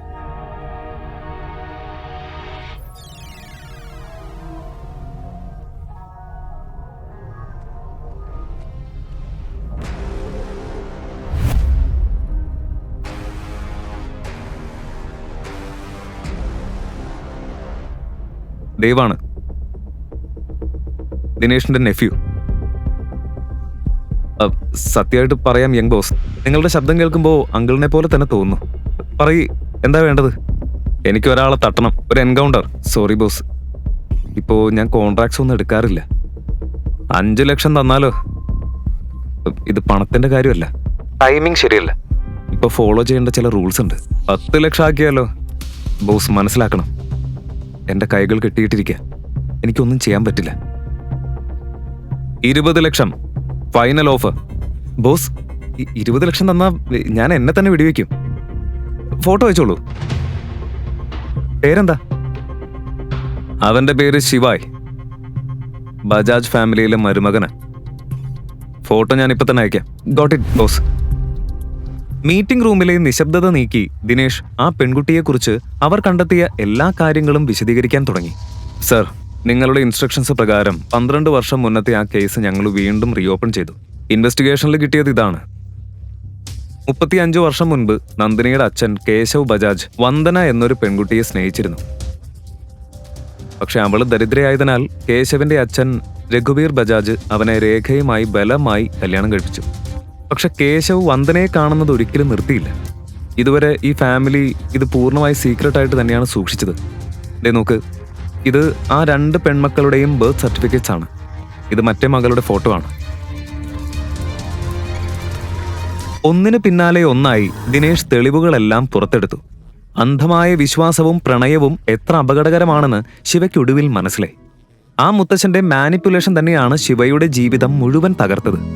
12 വർഷം മുൻപ് അവൻ കണ്ട പെൺകുട്ടി നന്ദിനി തന്നെയാണെന്ന് വിശ്വസിപ്പിച്ച് അവനെ വളരെ കൃത്യമായി കബളിപ്പിച്ചിരിക്കുന്നു അയാൾ. മറുവശത്ത് അതേസമയം നന്ദിനിക്ക് മനസ്സിന് ഒരു സമാധാനവുമില്ലായിരുന്നു. കോർട്ടിൽ നിന്ന് മടങ്ങുന്ന വഴിയിൽ ലക്ഷറി കാസിന്റെ ഒരു കോൺവോയ് അവളുടെ അടുത്തുകൂടെ കടന്നുപോയി. അതിൽ ഒരു കറുത്ത SUV-യിൽ ശിവയെ കണ്ടെന്ന് അവൾക്ക് ഉറപ്പായിരുന്നു. മോം, എനിക്ക് 100% ഷുവറാണ് ആ ബ്ലാക്ക് SUV-യിൽ ശിവ ഉണ്ടായിരുന്നു. സ്വീറ്റി, മണ്ടത്തരം പറയാതെ. ആ ലൂസർ ശിവയാണോ? അവൻ അത്രയും വലിയ കാറിൽ എങ്ങനെ വരും? ഇല്ല മോം, ഞാൻ സീരിയസ് ആണ്. അത് അവൻ തന്നെയായിരുന്നു. നീ അത് വിട്. ഇനി നീ യഷിനെ കുറിച്ച് മാത്രം ചിന്തിച്ചാ മതി. അവന്റെ കമ്പനിക്ക് ഇൻഡസ് ഗ്രൂപ്പ് കോൺട്രാക്ട് കിട്ടിയല്ലോ. ഇനി കുറച്ചു ദിവസത്തിനുള്ളിൽ അവന്റെ പണത്തിൽ നമ്മൾ അർമാദിക്കും. അമ്മ പറഞ്ഞത് ശരിയാണെന്ന് നന്ദിനിക്കും തോന്നി. അവൾ ആ ഫീലിംഗ് ഒക്കെ മനസ്സിൽ നിന്ന് തള്ളി മാറ്റി മൂഡൊന്ന് ലൈറ്റൻ ചെയ്യാൻ ശ്രമിച്ചു. ആ ഫോട്ടോ കണ്ട നിമിഷം ശിവ ഫ്രീസായി. അവൻ ഫോട്ടോ മുറുക്കി പിടിച്ചു. അലഞ്ഞിരുന്ന ആത്മാവിന് ഒടുവിൽ ശാന്തി കിട്ടിയതുപോലെ അവന്റെ കണ്ണുകൾ ആ ഫോട്ടോയിൽ നിന്ന് വിട്ടുമാറിയില്ല. അവന്റെ ഹൃദയം ഇടിച്ചു കുതിക്കുകയായിരുന്നു. ഇത് അവൾ തന്നെയാണ്. ഒരിക്കൽ അവൻ തന്റെ ലോകം മുഴുവൻ സമർപ്പിച്ച ആ പെൺകുട്ടി. അവള് തന്നെയാ അന്ന് എന്റെ കൂടെ ഉണ്ടായിരുന്നത്. ബജാജ് ഫാമിലിയുടെ സീക്രട്ട് ഡോട്ടറാണോ അവള്? പക്ഷെ എങ്ങനെ ഇവർക്ക് രണ്ടുപേർക്കും ഇത്ര ഒരുപോലെ മുഖച്ചായ വന്നു? യെസ് സർ, ഇവൾ അവന്തികയാണ്, ദ ഇല്ലെജിറ്റിമേറ്റ് ഡോട്ടർ. അവളുടെ അമ്മ വന്ദന അവളെ പ്രസവിക്കുമ്പോൾ തന്നെ മരിച്ചു.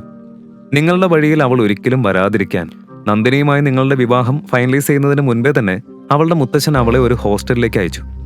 12 വർഷം മുൻപ് നടന്ന ആ ഹ്യൂമൻ ട്രാഫിക്കിംഗ് റെസ്ക്യൂ സമയത്ത് നിങ്ങൾ കണ്ടത് അവന്തികയെ തന്നെയായിരുന്നു. 12 വർഷം. ആ വാക്കുകൾ കേട്ടതും ശിവ തന്റെ പഴയ കാലത്തിന്റെ ഓർമ്മകൾ അയവിറക്കി. ആ രാത്രി, ആ ഗുണ്ടകളിൽ നിന്ന് അവന്തികയെ അവൻ രക്ഷിച്ച രാത്രി, അവളുടെ നിഷ്കളങ്കമായ കണ്ണുകളിലേക്ക് നോക്കിയ നിമിഷം തന്റെ മുഴുവൻ ഫ്യൂച്ചർ അവിടെ തന്നെ കാണുന്നത് പോലെ അവന് തോന്നി. രണ്ടുപേരുടെയും ലവ് അറ്റ് ഫസ്റ്റ് സൈറ്റ് ആയിരുന്നു അത്. അന്ന് എന്റെ കൂടെ നിന്നത് അവൾ തന്നെയായിരുന്നു. ഞാൻ സ്നേഹിച്ചത് അവളെയാണെന്നും ഇത്ര വർഷം അവളെ എന്നിൽ നിന്ന് അകറ്റി വെച്ചതാണെന്നും എനിക്ക് അന്ന് അറിയാമായിരുന്നെങ്കിൽ മഹാദേവനാണ് സാക്ഷി. അവളെ കണ്ടെത്താൻ ഞാൻ ലോകം തന്നെ കുലുക്കിയനെ. അവൾക്ക് 20 വയസ്സാകുമ്പോൾ ഞാൻ അവളെ വിവാഹം കഴിക്കുമെന്ന് ഞാൻ അവളോട് പ്രോമിസ് ചെയ്തിരുന്നു.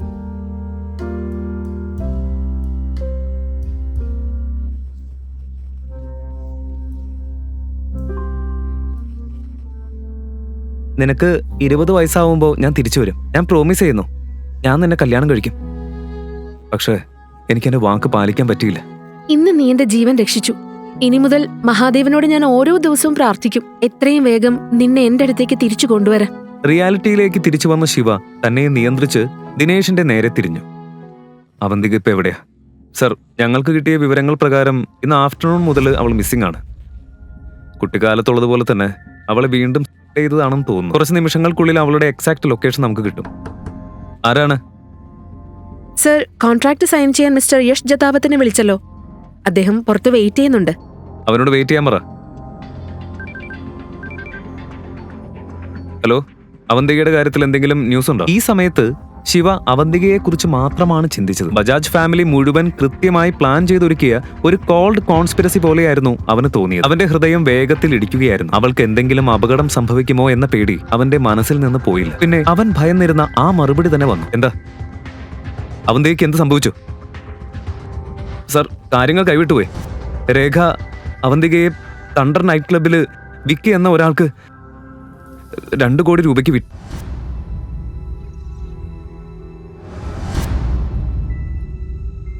വിറ്റോ? ശിവയ്ക്ക് ആ പേരറിയാം.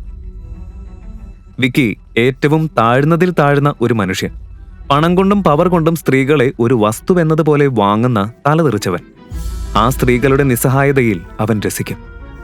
വെറും കാമത്തിന്റെ ഇരയായി മാത്രം അവരെ കാണും.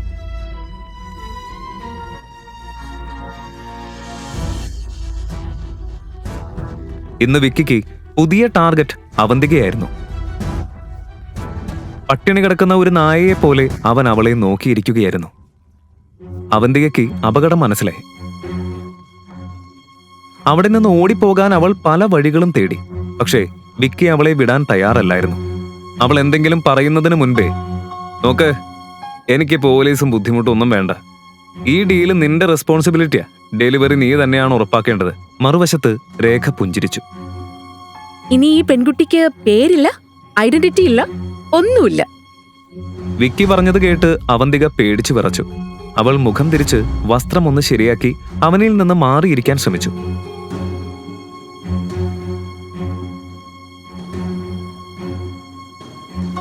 അവന്തിക, നീ അവിടെ എന്താ ഇങ്ങനെ ദൂരെ പോയിരിക്കുന്നത്?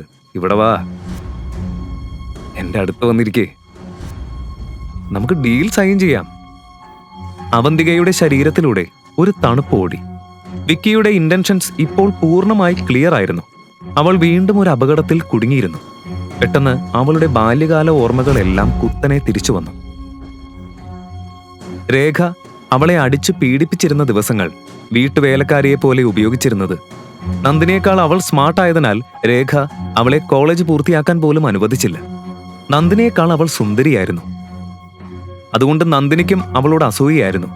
അവൾ എന്തെങ്കിലും പൊട്ടിച്ചിട്ട് കുറ്റം അവന്തികയുടെ തലയിലിടുമായിരുന്നു. അപമാനവും വേദനയും നിറഞ്ഞ ദിവസങ്ങൾ. 12 വർഷം മുൻപുണ്ടായിരുന്ന ആ ബാലൻ ഒരു നാൾ തിരിച്ചു വന്ന് അവളെ അവിടെ നിന്ന് കൊണ്ടുപോകുമെന്ന ഒരേ ഒരു പ്രതീക്ഷ കൊണ്ടാണ് അവന്തിക ജീവിച്ചത്. എനിക്കിപ്പോ തന്നെ തണ്ടർ നൈറ്റ് ക്ലബിലേക്ക് പോണം. കാർ റെഡിയാക്ക്, ഫാസ്റ്റ്. ഒരു കാര്യം കൂടി, ഇന്ന് നമ്മൾ സംസാരിച്ച കാര്യം ഒരു വാക്ക് പോലും പുറത്തു പോകരുത്. അവന്തികയെ തിരിച്ചു കിട്ടും വരെ ഞാൻ ആരാണെന്ന് ആരും അറിയരുത്. അവന്തികയെ വിക്കിക്ക് വിട്ടു എന്ന് കേട്ടതും ശിവയുടെ രക്തം ആളിക്കത്തി. അവന്റെ കണ്ണുകൾ അഗ്നിപർവ്വതം പോലെ കത്തുകയായിരുന്നു. ലോകം തന്നെ കത്തിക്കാൻ തയ്യാറായതുപോലെ. നീയോ? നീ ഇവിടെ എന്ത് ചെയ്യാ?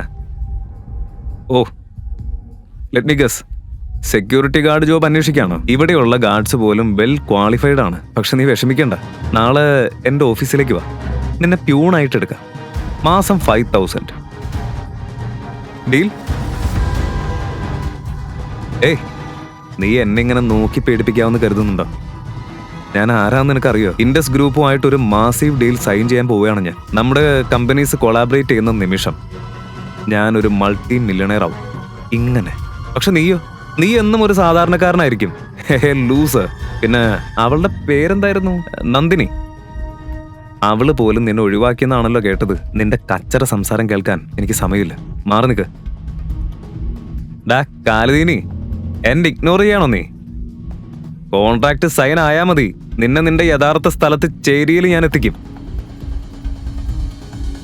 ദിനേഷ്, യാഷുമായി ഇൻഡസ് ഗ്രൂപ്പ് ഒരു ഡീലും സൈൻ ചെയ്യില്ല. Yes sir.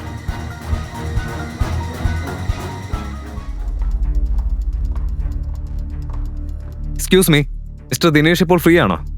ഞാൻ കോൺട്രാക്ട് സൈൻ ചെയ്യാൻ റെഡിയാണ്. മിസ്റ്റർ ദിനേശ് ഓർഡർ ഇട്ടിട്ടുണ്ട്. നിങ്ങളുമായുള്ള കോൺട്രാക്ട് ക്യാൻസൽ ചെയ്തിരിക്കുന്നു. എന്ത്? ഇതെന്താ ഇങ്ങനെ? എല്ലാം ഓൾറെഡി ഡിസ്കസ് ചെയ്തതല്ലേ?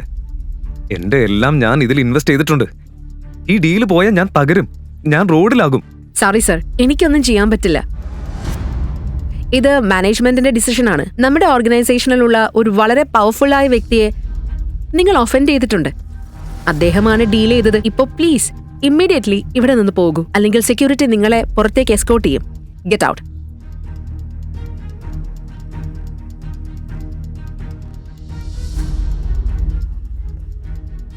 ആരായിരിക്കും അത്? ശിവയാണോ? നോ വേ.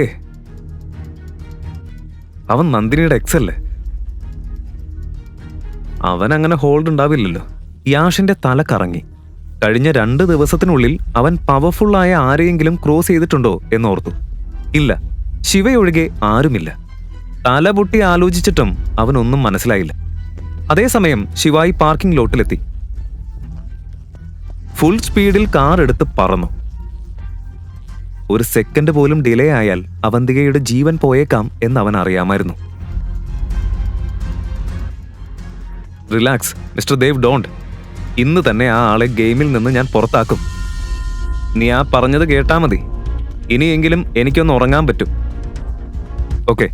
നഗരത്തിന്റെ മറുവശത്ത് ദേവ് തന്റെ റിവെഞ്ച് ആസ്വദിക്കുകയായിരുന്നു. മഹാദേവ, എന്ത് സംഭവിച്ചാലും പ്ലീസ് അവന്തികയെ സേഫായി കാത്തോളണേ. ശിവ ആക്സിലേറ്റർ പൂർണ്ണമായി ചവിട്ടി. എഞ്ചിൻ ഗർജിച്ച് കത്തിക്കൊണ്ടിരിക്കെ നഗരത്തിലെ ഓരോ റെഡ് ലൈറ്റും തകർത്തുകൊണ്ട് അവൻ തണ്ടർ നൈറ്റ് ക്ലബിലേക്ക് പാഞ്ഞു. അതേസമയം ഇൻഡസ് ഗ്രൂപ്പ് ഹെഡ്ക്വാർട്ടേഴ്സിൽ നിന്ന് യാഷ് പുറത്തേക്ക് തള്ളി വീണതുപോലെ ഇറങ്ങിയപ്പോൾ അവന്റെ മനസ്സ് പൂർണ്ണമായി കറങ്ങുകയായിരുന്നു. ആരെയാണ് താൻ ഒഫൻഡ് ചെയ്തത് എന്ന ചിന്തയിൽ അവൻ പേടിച്ചു വിറച്ചു. യഷ്, ഡീൽ സൈൻ ചെയ്ത് കഴിഞ്ഞോ? മറക്കരുത്, നന്ദിനിയുടെ ബർത്ത്ഡേ അടുത്ത് വരിക. എല്ലാ എംപ്ലോയീസിനെയും ഇൻവൈറ്റ് ചെയ്യണം, എസ്പെഷ്യലി മിസ്റ്റർ ദിനേശിനെ. നന്ദിനിയും ദിനേശും തമ്മിൽ ഒന്ന് മാച്ച് ആയി പോയാ അത് നമ്മൾ എല്ലാവർക്കും ഗുണം തന്നെയാകും. I mean professionally speaking. Okay, വേറെ അർത്ഥത്തിൽ എടുത്തേക്കരുതേ. മിണ്ടാതിരിക്കെ, നിങ്ങൾക്ക് ബുദ്ധിയില്ലേ കിളവി? ഡീൽ ഡെഡാണ്, അത് ക്യാൻസൽ ചെയ്തു. ഇത്ര തുറന്ന ഡിസ്റെസ്പെക്റ്റോടെ രേഖയോട് യാഷ് സംസാരിക്കുന്നത് ഇതാദ്യമായിരുന്നു. പക്ഷേ എങ്ങനെ? അത് ഓൾറെഡി പറഞ്ഞുറപ്പിച്ച ഡീലല്ലേ? എനിക്ക് എങ്ങനെ അറിയാനാ? ഞാൻ ആകെ തകർന്നിരിക്കുക. റോഡിൽ ഇറങ്ങേണ്ടി വരും. ഇതിന്റെ ഇടയിലാണോ നന്ദിനിയുടെ ബർത്ത്ഡേ? കത്തിക്കയറിയ ദേഷ്യത്തിൽ അവൻ ഫോൺ പൊട്ടിക്കുന്നത് പോലെ അടിച്ചു വെച്ചു. കണ്ടോ, യഷും യൂസ്ലെസ് തന്നെയാ. അവന്റെ ഡീല് നടക്കാതെ പോയി. എന്ത്? ക്യാൻസൽ ചെയ്തോ? അപ്പൊ മിസ്റ്റർ ദിനേശ് ബർത്ത്ഡേ പാർട്ടിക്ക് വരില്ലേ? പിന്നെ കമ്പനി സേവ് ചെയ്യാൻ വേണ്ട 2 കോടി നമ്മൾ എവിടെ നിന്ന് കണ്ടെത്തും? നമുക്ക് ഗ്രാൻഡ് പായുടെ ബംഗ്ലാവ് വിറ്റാലോ? അതിൽ നിന്ന് കുറഞ്ഞത് 2-3 കോടിയെങ്കിലും കിട്ടുമല്ലോ, റൈറ്റ്? റിലാക്സ് സ്വീറ്റി, വീടൊന്നും വിൽക്കണ്ട. നമ്മുടെ ഡിയർ അവന്തിക ഒടുവിൽ ഉപകാരപ്പെടാൻ പോവുകയാണ്. വിക്കി എന്നൊരു മാഫിയ ബോസ് ഉണ്ട്. അവൻ അവന്തികയോടൊരു താല്പര്യം. 2 കോടി തരാൻ അവൻ റെഡിയാണ്.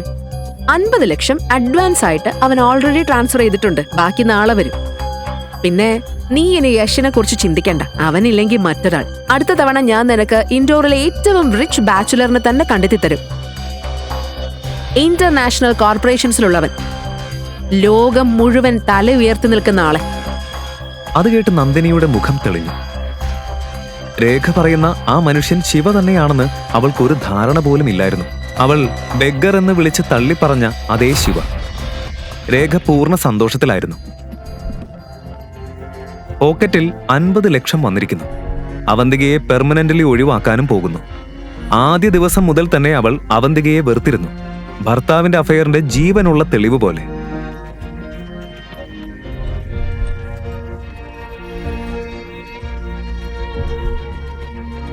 വർഷങ്ങളായി അവളെ ഇല്ലാതാക്കാൻ അവൾ ശ്രമിച്ചു. പക്ഷേ നിയമത്തിന്റെ പേടിയും അമ്മായച്ചനെയും ഭയന്നിട്ടായിരുന്നു അവൾ പിന്നോട്ട് നിന്നത്. ഇപ്പോൾ കമ്പനി സേവ് ചെയ്യണമെന്ന മറവിൽ അവൾക്കൊടുവിൽ അവസരം കിട്ടി.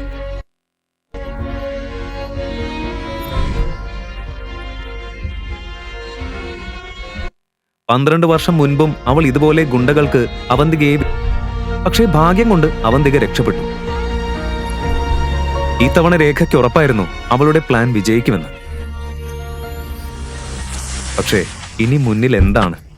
ശിവയ്ക്ക് അവന്തികയുടെ അടുത്ത് സമയത്തെത്താൻ പറ്റുമോ? ശിവയ്ക്ക് അവന്തികയെ രക്ഷിക്കാനാകുമോ? ഗുണ്ടകൾ അവനെ കൊല്ലുമോ? ദേവ് ദിനേഷിന്റെ സ്വന്തം നെഫ്യൂ ആണെന്നും ശിവയെ കൊല്ലാൻ അവൻ കൊട്ടേഷൻ കൊടുത്തിട്ടുണ്ടെന്നും ശിവയറിഞ്ഞാൽ എന്താകും? ഡീൽ ഫെയിലായ വാർത്ത കേട്ടാൽ രേഖയും നന്ദിനിയും എങ്ങനെ പ്രതികരിക്കും? പിന്നെ യാഷിന് ഒരിക്കലെങ്കിലും ശിവ യഥാർത്ഥത്തിൽ ആരാണെന്ന് മനസ്സിലാകുമോ? ജയിലിൽ കിടന്ന രാത്രി ശിവയ്ക്ക് ഒട്ടും ഉറങ്ങാൻ കഴിഞ്ഞില്ല.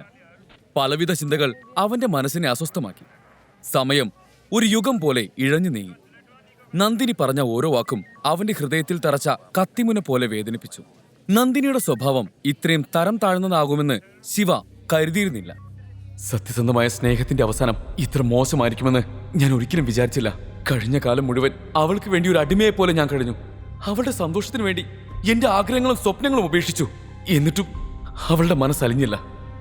ഒരിക്കലും എന്റെ സ്നേഹം അവൾ തിരിച്ചറിഞ്ഞില്ല. മുഷ്ടി ചുരുട്ടിപ്പിടിച്ച് അവൻ വേദന ഒതുക്കാൻ ശ്രമിച്ചു. എന്റെ പ്രണയമായിരുന്നു നീ. 12 വർഷം ഞാൻ ഒരുപാട് സ്വപ്നങ്ങൾ കണ്ടു.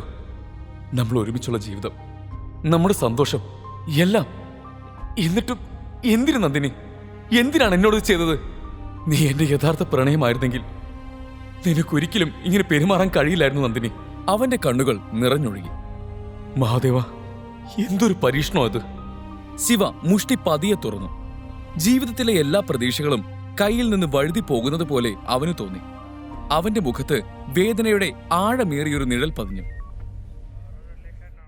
മറുവശത്ത് തനിക്ക് നേരിട്ട അപമാനം കാരണം നന്ദിനിയുടെ കോപം ഒരു അഗ്നിപർവ്വതം പോലെ തിളച്ചു മറിയുകയായിരുന്നു. അർദ്ധരാത്രിയോട് അടുത്തപ്പോഴാണ് അവൾ വീട്ടിലെത്തിയത്. ദേഷ്യത്തോടെ വേഗത്തിൽ കാറ് പാർക്ക് ചെയ്ത് അവൾ ഇറങ്ങി. നന്ദിനി നേരെ രേഖയുടെ മുറിയുടെ വാതിലിന് മുന്നിലെത്തി കതകിൽ ആഞ്ഞു മുട്ടാൻ തുടങ്ങി. അമ്മേ, വാതിൽ തുറക്ക്. ഞാനിവിടെ ഉറക്കവും പോയി വന്നിരിക്കുക. എന്നിട്ട് അമ്മ ഇവിടെ സമാധാനമായി ഉറങ്ങുകയാണോ? വാതിൽ തുറക്കമ്മേ.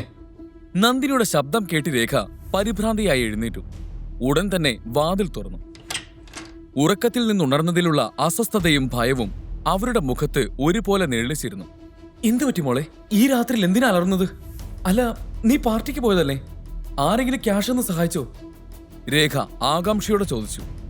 നന്ദിനി ഒരു ദീർഘ നിശ്വാസം എടുത്തു. അവളുടെ കോപം വാക്കുകളായി പുറത്തു വന്നു. അയ്യോ, സഹായിക്കയോ? എന്റെ കഴിവില്ലാത്ത ഭർത്താവ് അവിടെ വന്നൊരു കോമഡി കാണിച്ചിട്ടുണ്ട്. ഇനി ആരും എന്നെ സഹായിക്കില്ല. എല്ലാവരും എന്നോട് മുഖം തിരിച്ച് എന്നെ പരിഹസിച്ചു പോയി. നന്ദിനി ക്ലബിൽ നടന്ന മുഴുവൻ സംഭവങ്ങളും അമ്മയോട് പറഞ്ഞു. അത് കേട്ട് രേഖയുടെ മുഖം ദേഷ്യം കൊണ്ട് വിവർണമായി. ഇതെല്ലാം നിന്റെ മുത്തച്ഛൻ, ആ കിളവൻ കാരണമാണ്. അയാളെ നിർബന്ധിച്ച് നിന്നെ ഈ ദരിദ്രവാസിയുമായി കല്യാണം കഴിപ്പിച്ചില്ലായിരുന്നുവെങ്കിൽ, അന്ന് തന്നെ അത് തടഞ്ഞിരുന്നുവെങ്കിൽ ഇന്ന് നമുക്ക് ഈ ദുരവസ്ഥ വരില്ലായിരുന്നു, രേഖ പറഞ്ഞു. അവരുടെ വാക്കുകളിൽ പഴയ ദേഷ്യം വീണ്ടും തിളച്ചു മറിഞ്ഞു. അമ്മേ, മതി. ഇനി എനിക്ക് ശിവയ്ക്കൊപ്പം ഒരു വീട്ടിൽ ജീവിക്കാൻ കഴിയില്ല. എനിക്ക് ഡിവോഴ്സ് വേണം, നന്ദിനി തറപ്പിച്ചു പറഞ്ഞു. ഇത് കേട്ട് രേഖയുടെ കണ്ണുകൾ മിഴിഞ്ഞു. അവൾ പരിഭ്രാന്തിയോടെ അവളെ നോക്കി പറഞ്ഞു. പക്ഷെ എങ്ങനെ മോളെ? നിനക്ക് ഓർമ്മയില്ലേ ആ കിളവൻ ഒരു കരാർ ഉണ്ടാക്കിയ കാര്യം? നീ ശിവയ്ക്ക് ഡിവോഴ്സ് കൊടുത്താൽ ദേവരാജ ഫാമിലിയുടെ പകുതി സ്വത്ത് അവന് നൽകേണ്ടി വരും. ആ കഴിവില്ലാത്ത ശിവയ്ക്ക് വേണ്ടതും അതാണ്. നമ്മുടെ പണം അവന്റെ ഒഴിഞ്ഞ പോക്കറ്റിൽ പോയി വീഴണം. നന്ദിനിയുടെ മുഖത്ത് ക്രൂരമായൊരു ചിരി വിരിഞ്ഞു. ഇല്ലമ്മേ, ഇതാണ് ശരിയായ സമയം. എന്നെ വിശ്വസിക്കേ. ശിവയെ എങ്ങനെ ഒഴിവാക്കുമെന്ന് നന്ദിനിയും രേഖയും സംസാരിക്കുന്ന സമയത്ത് തടവറയിലെ തണുത്ത തറയിൽ കിടക്കുന്ന ശിവയുടെ മനസ്സ് അപ്പോഴും ക്ലബിൽ വെച്ച് നടന്ന സംഭവങ്ങളിൽ തന്നെയായിരുന്നു. അവൻ തന്റെ പ്രണയത്തിനും ആത്മാഭിമാനത്തിനും ഇടയിൽ കുടുങ്ങിപ്പോയിരുന്നു. ഒരു ഭാഗത്ത് അവന്റെ കുട്ടിക്കാലത്തെ പ്രണയം, മറുഭാഗത്ത് അതേ പ്രണയം അവനിലേൽപ്പിച്ച അപമാനം. അവന്റെ മനസ്സിൽ ഒരു ചോദ്യം മാത്രം ഉയർന്നു വന്നു. ഞാൻ ആർക്ക് വേണ്ടി പോരാടും? എനിക്ക് വേണ്ടിയോ അതോ തിരിച്ചു കിട്ടാത്ത പ്രണയത്തിന് വേണ്ടിയോ? അവന്റെ മനസ്സ് വീണ്ടും 12 വർഷം മുൻപ് നടന്ന ആ സംഭവത്തിലേക്ക് ചെന്നു. നന്ദിനി അവന്റെ കുട്ടിക്കാലത്തെ പ്രണയമാകാൻ ഒരു സാധ്യതയും തോന്നില്ല. അല്ലെങ്കിൽ ആ രാത്രിയിൽ നൽകിയ വാക്ക് അവൾക്ക് എങ്ങനെ മറക്കാൻ കഴിഞ്ഞു? അന്നത്തെ സംഭവങ്ങളൊന്നും നന്ദിനിക്ക് ഓർമ്മയില്ല. അന്നത്തെ ആ പെൺകുട്ടിയുടെ നിഷ്കളങ്കമായ മുഖം, മനോഹരമായ ആഴമേറിയ കണ്ണുകൾ, മധുരമായ ശബ്ദം എല്ലാം ഓരോന്നായി ശിവയുടെ കൺമുന്നിൽ തെളിഞ്ഞു. ഈ നന്ദിനി തന്നെയാണ് അന്നത്തെ ആ പെൺകുട്ടിയെങ്കിൽ എനിക്ക് അവളെ എങ്ങനെ വിട്ടുകൊടുക്കാൻ കഴിയും? ചിലപ്പോൾ ഞാൻ വേദനയോടെ ജീവിച്ചേക്കാം, പക്ഷേ അവളില്ലാതെ എങ്ങനെ? അവന്റെ ഹൃദയം ഒരു നിമിഷം നിന്നുപോയതുപോലെ തോന്നി. നന്ദിനി അടുത്ത ദിവസം രാവിലെ നേരത്തെ എഴുന്നേറ്റ് റെഡിയായി. ഇന്ന് അവൾ സന്തോഷത്തിലായിരുന്നു. ഒടുവിൽ ഈ ബന്ധത്തിൽ നിന്ന് രക്ഷപ്പെടാനുള്ള അവസരം ലഭിച്ചല്ലോ, നന്ദിനി സ്വയം പറഞ്ഞു. അവന് ജാമ്യം കിട്ടുമെന്നാണ് അവന്റെ വിചാരം. പക്ഷെ അവന് കിട്ടാൻ പോകുന്നത് ഡിവോഴ്സാണ്. ഇന്ന് ഞാൻ വക്കീലിനെ കാണുന്നത് അവന്റെ ജാമ്യത്തിനല്ല, ഡിവോഴ്സിന് വേണ്ടിയായിരിക്കും. നന്ദിനി അവൾക്ക് ഇഷ്ടപ്പെട്ട പിങ്ക് ഡ്രസ്സ് ധരിച്ച് പേഴ്സ് എടുത്ത് താഴെ വന്നു. അവിടെ അവളുടെ സുഹൃത്ത് ആര്യൻ നേരത്തെ തന്നെ വന്നിരുന്ന് ചായ കുടിക്കുന്നുണ്ടായിരുന്നു. നന്ദിനിയുടെ കൂടെ പഠിച്ചതാണ് ആര്യൻ. സ്കൂൾ കാലം തൊട്ടേ അവന് നന്ദിനിയെ ഇഷ്ടമായിരുന്നു. നന്ദിനിയും ശിവയും ഡിവോഴ്സ് ആകുമെന്ന സൂചന ലഭിച്ച ഉടനെ തന്നെ അവൻ പുതിയ ലക്ഷറി കാറുമായി നന്ദിനിയെ കാണാൻ വന്നതാണ്. ആര്യമോനെ, കുറെ ദിവസമായല്ലോ കണ്ടിട്ട്. ഇപ്പൊ എന്താ ചെയ്യുന്നത്? ഇത്രയും വില കൂടിയ കാർ എപ്പോഴാ വാങ്ങിയേ? ആര്യനോട് സംസാരിക്കുകയായിരുന്ന രേഖ ആവേശത്തോടെ ചോദിച്ചു. ആക്ച്വലി എനിക്ക് പ്രൊമോഷൻ കിട്ടി ആന്റി. എനിക്കിപ്പോ 5 കോടിയുടെ പാക്കേജ് ഉണ്ട്. ആര്യൻ പറഞ്ഞത് കേട്ട് രേഖയുടെ കണ്ണുകൾ വിടർന്നു. അവർ ഒരു നിമിഷം ആര്യനെ തന്നെ നോക്കിയിരുന്നു. എന്നിട്ട് ആര്യനെ പുകഴ്ത്തി സംസാരിക്കാൻ തുടങ്ങി. മോനെ, നീ എത്ര ഉത്തരവാദിത്വവും കഴിവുള്ളവനാണ്. എന്നാൽ ശിവയോ? ഞങ്ങളുടെ ഫാമിലിക്ക് അവൻ അപമാനമാണ്. അവനുമായുള്ള വിവാഹത്തോടെ ഈ കുടുംബം നശിച്ചു.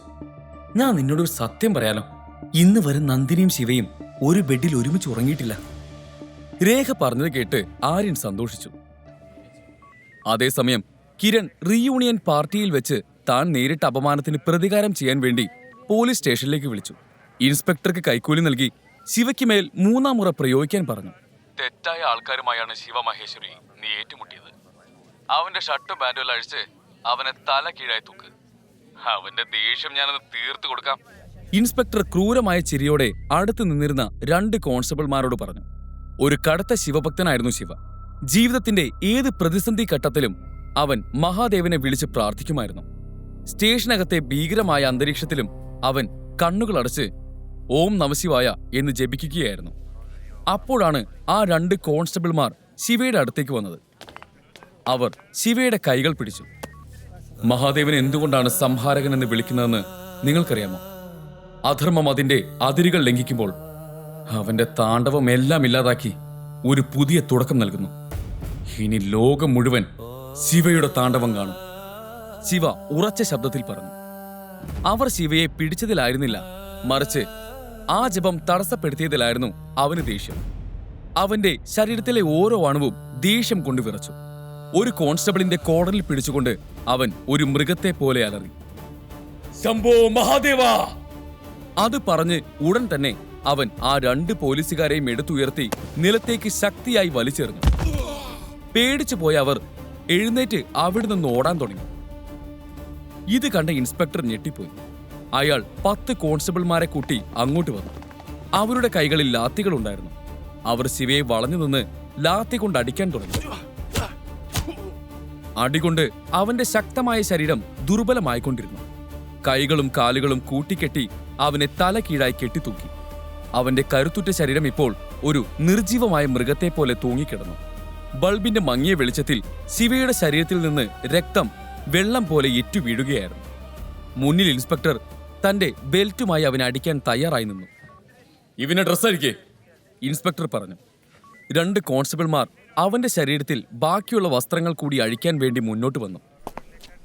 അവരുടെ ഈ പ്രവൃത്തി കണ്ട് ശിവ പെട്ടെന്ന് ശാന്തനായി. അതൊരു വലിയ കൊടുങ്കാറ്റിന് മുൻപുള്ള ശാന്തതയായിരുന്നു. പെട്ടെന്ന് ആ പോലീസ് സ്റ്റേഷനിലെ അന്തരീക്ഷം മാറി. അവിടെ മണലും പൊടിയും പറന്നുയർന്ന് ഒരു കൊടുങ്കാറ്റ് പോലെയായി.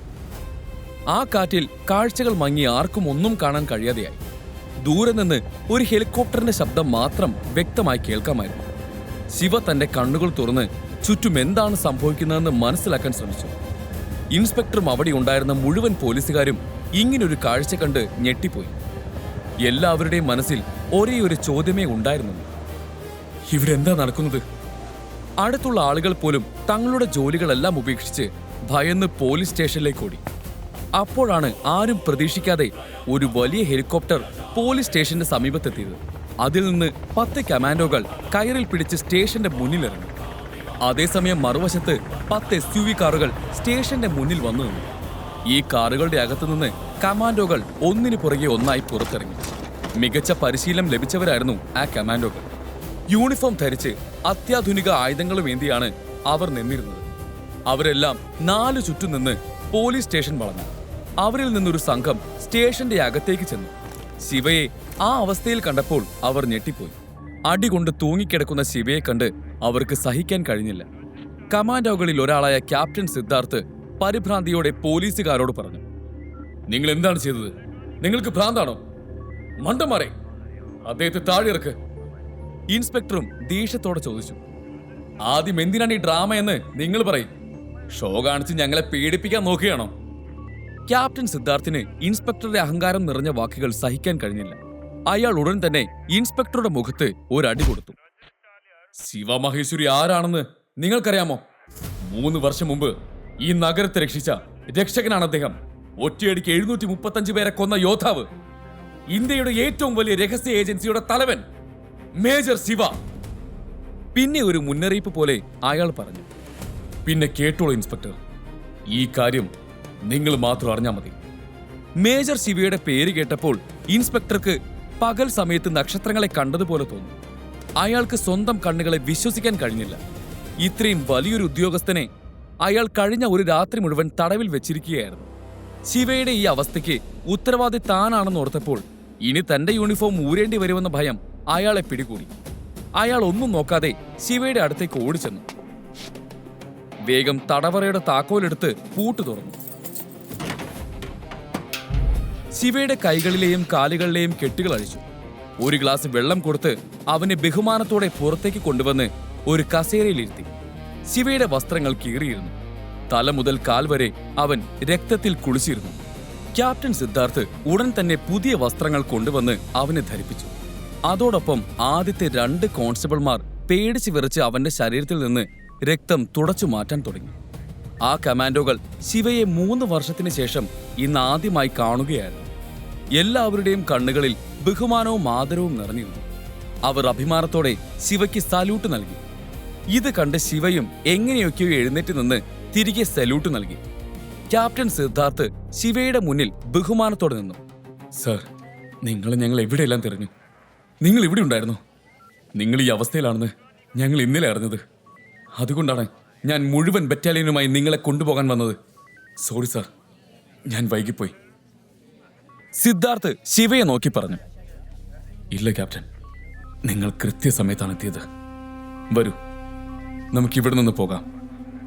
എന്നെ പെട്ടെന്ന് ദേവരാജ് വില്ലയിൽ ഇറക്കി തരൂ. ശിവ പറഞ്ഞു. ഇത്രയെല്ലാം സംഭവിച്ചതിന് ശേഷവും ശിവ നന്ദിനിയെക്കുറിച്ച് മാത്രമാണ് ചിന്തിച്ചിരുന്നത്. കഴിഞ്ഞ രാത്രി നന്ദിനി അവന്റെ കണ്ണുകളിലേക്ക് പകർന്ന അഗ്നി ഇപ്പോഴും ജ്വലിക്കുകയായിരുന്നു. ശിവയ്ക്ക് അഗ്നി അണയ്ക്കണമായിരുന്നു. അതിന് നന്ദിനിയെ കണ്ടേ മതിയാവും. ശിവ എല്ലാവരോടും അവിടെ നിന്ന് തിരികെ പോകാൻ ഉത്തരവിട്ടു. Platoon dispersed. Yes sir.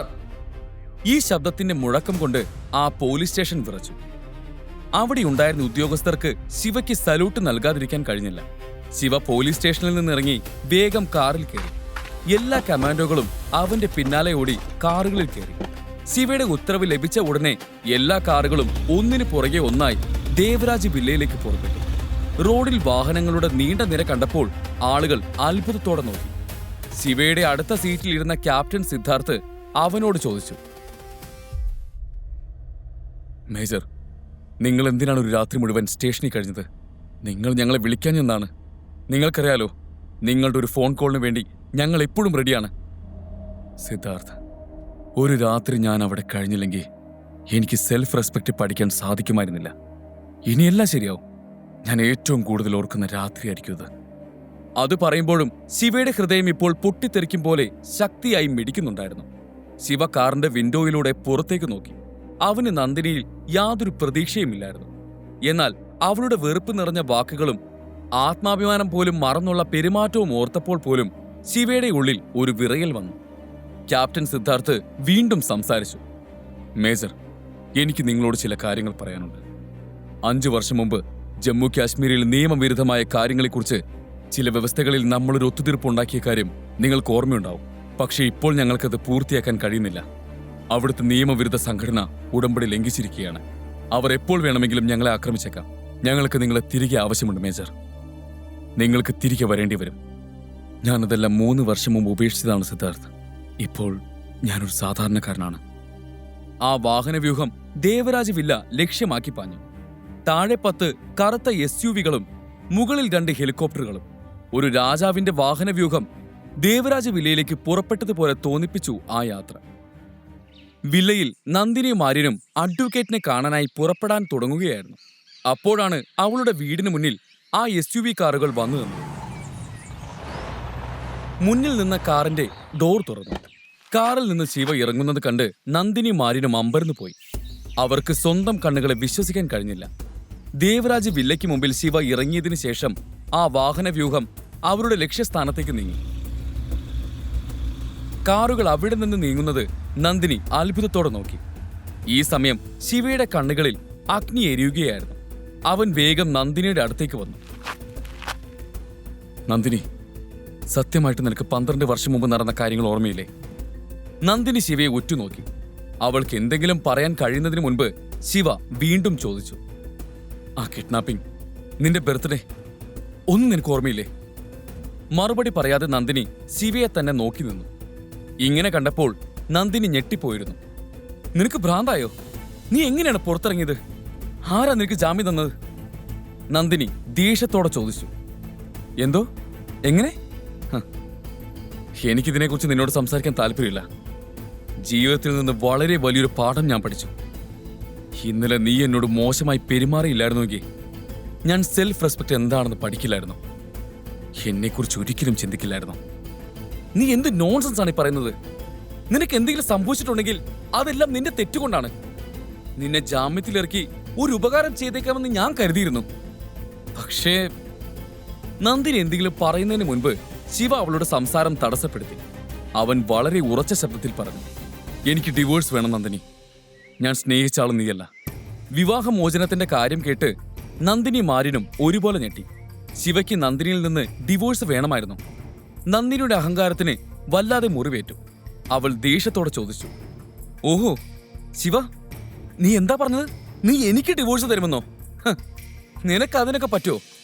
നീ എന്റെ ചെലവിലല്ല ജീവിക്കുന്നേ. എന്നാൽ ശിവയുടെ മുഖത്ത് ആത്മവിശ്വാസമുണ്ടായിരുന്നു. അവൻ തല ഉയർത്തി അവളുടെ കണ്ണുകളിലേക്ക് നോക്കി.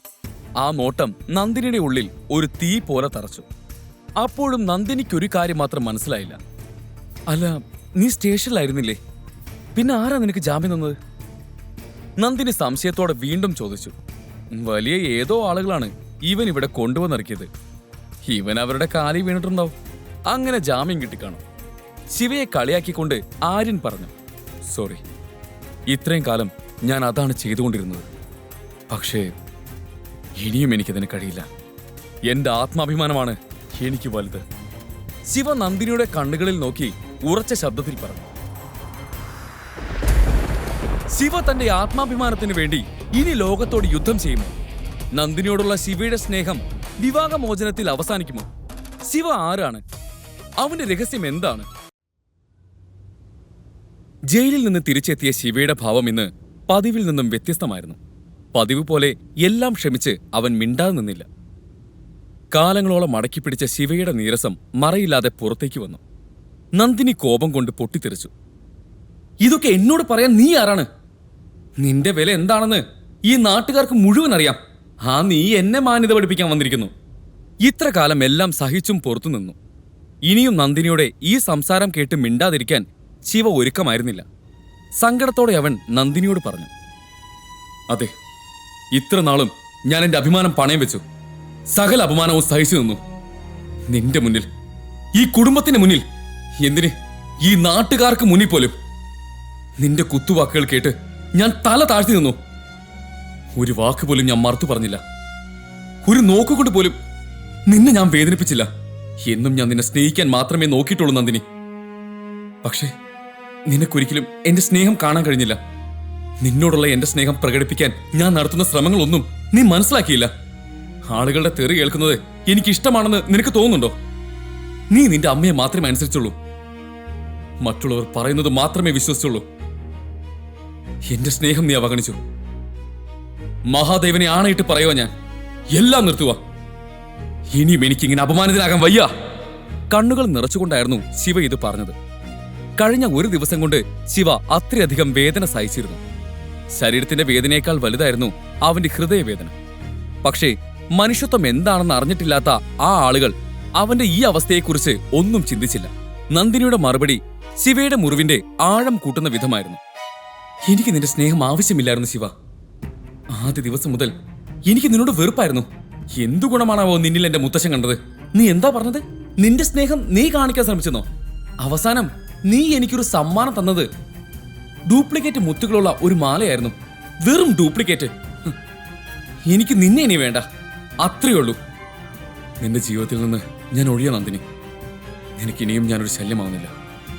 ഞാൻ നിനക്ക് നൽകാത്തതെല്ലാം തരാൻ കഴിയുന്ന ഒരാളെ നിനക്കിപ്പോ കിട്ടിയിട്ടുണ്ടല്ലോ. ആര്യനെ ചൂണ്ടിക്കാട്ടി ശിവ നന്ദിനിയോട് പറഞ്ഞു. നന്ദിനിയെ സന്തോഷിപ്പിക്കാൻ എനിക്കറിയാം. നിന്നെപ്പോലെ ദരിദ്രവാസിയല്ല ഞാൻ, ഹൈ ക്ലാസ്സാ.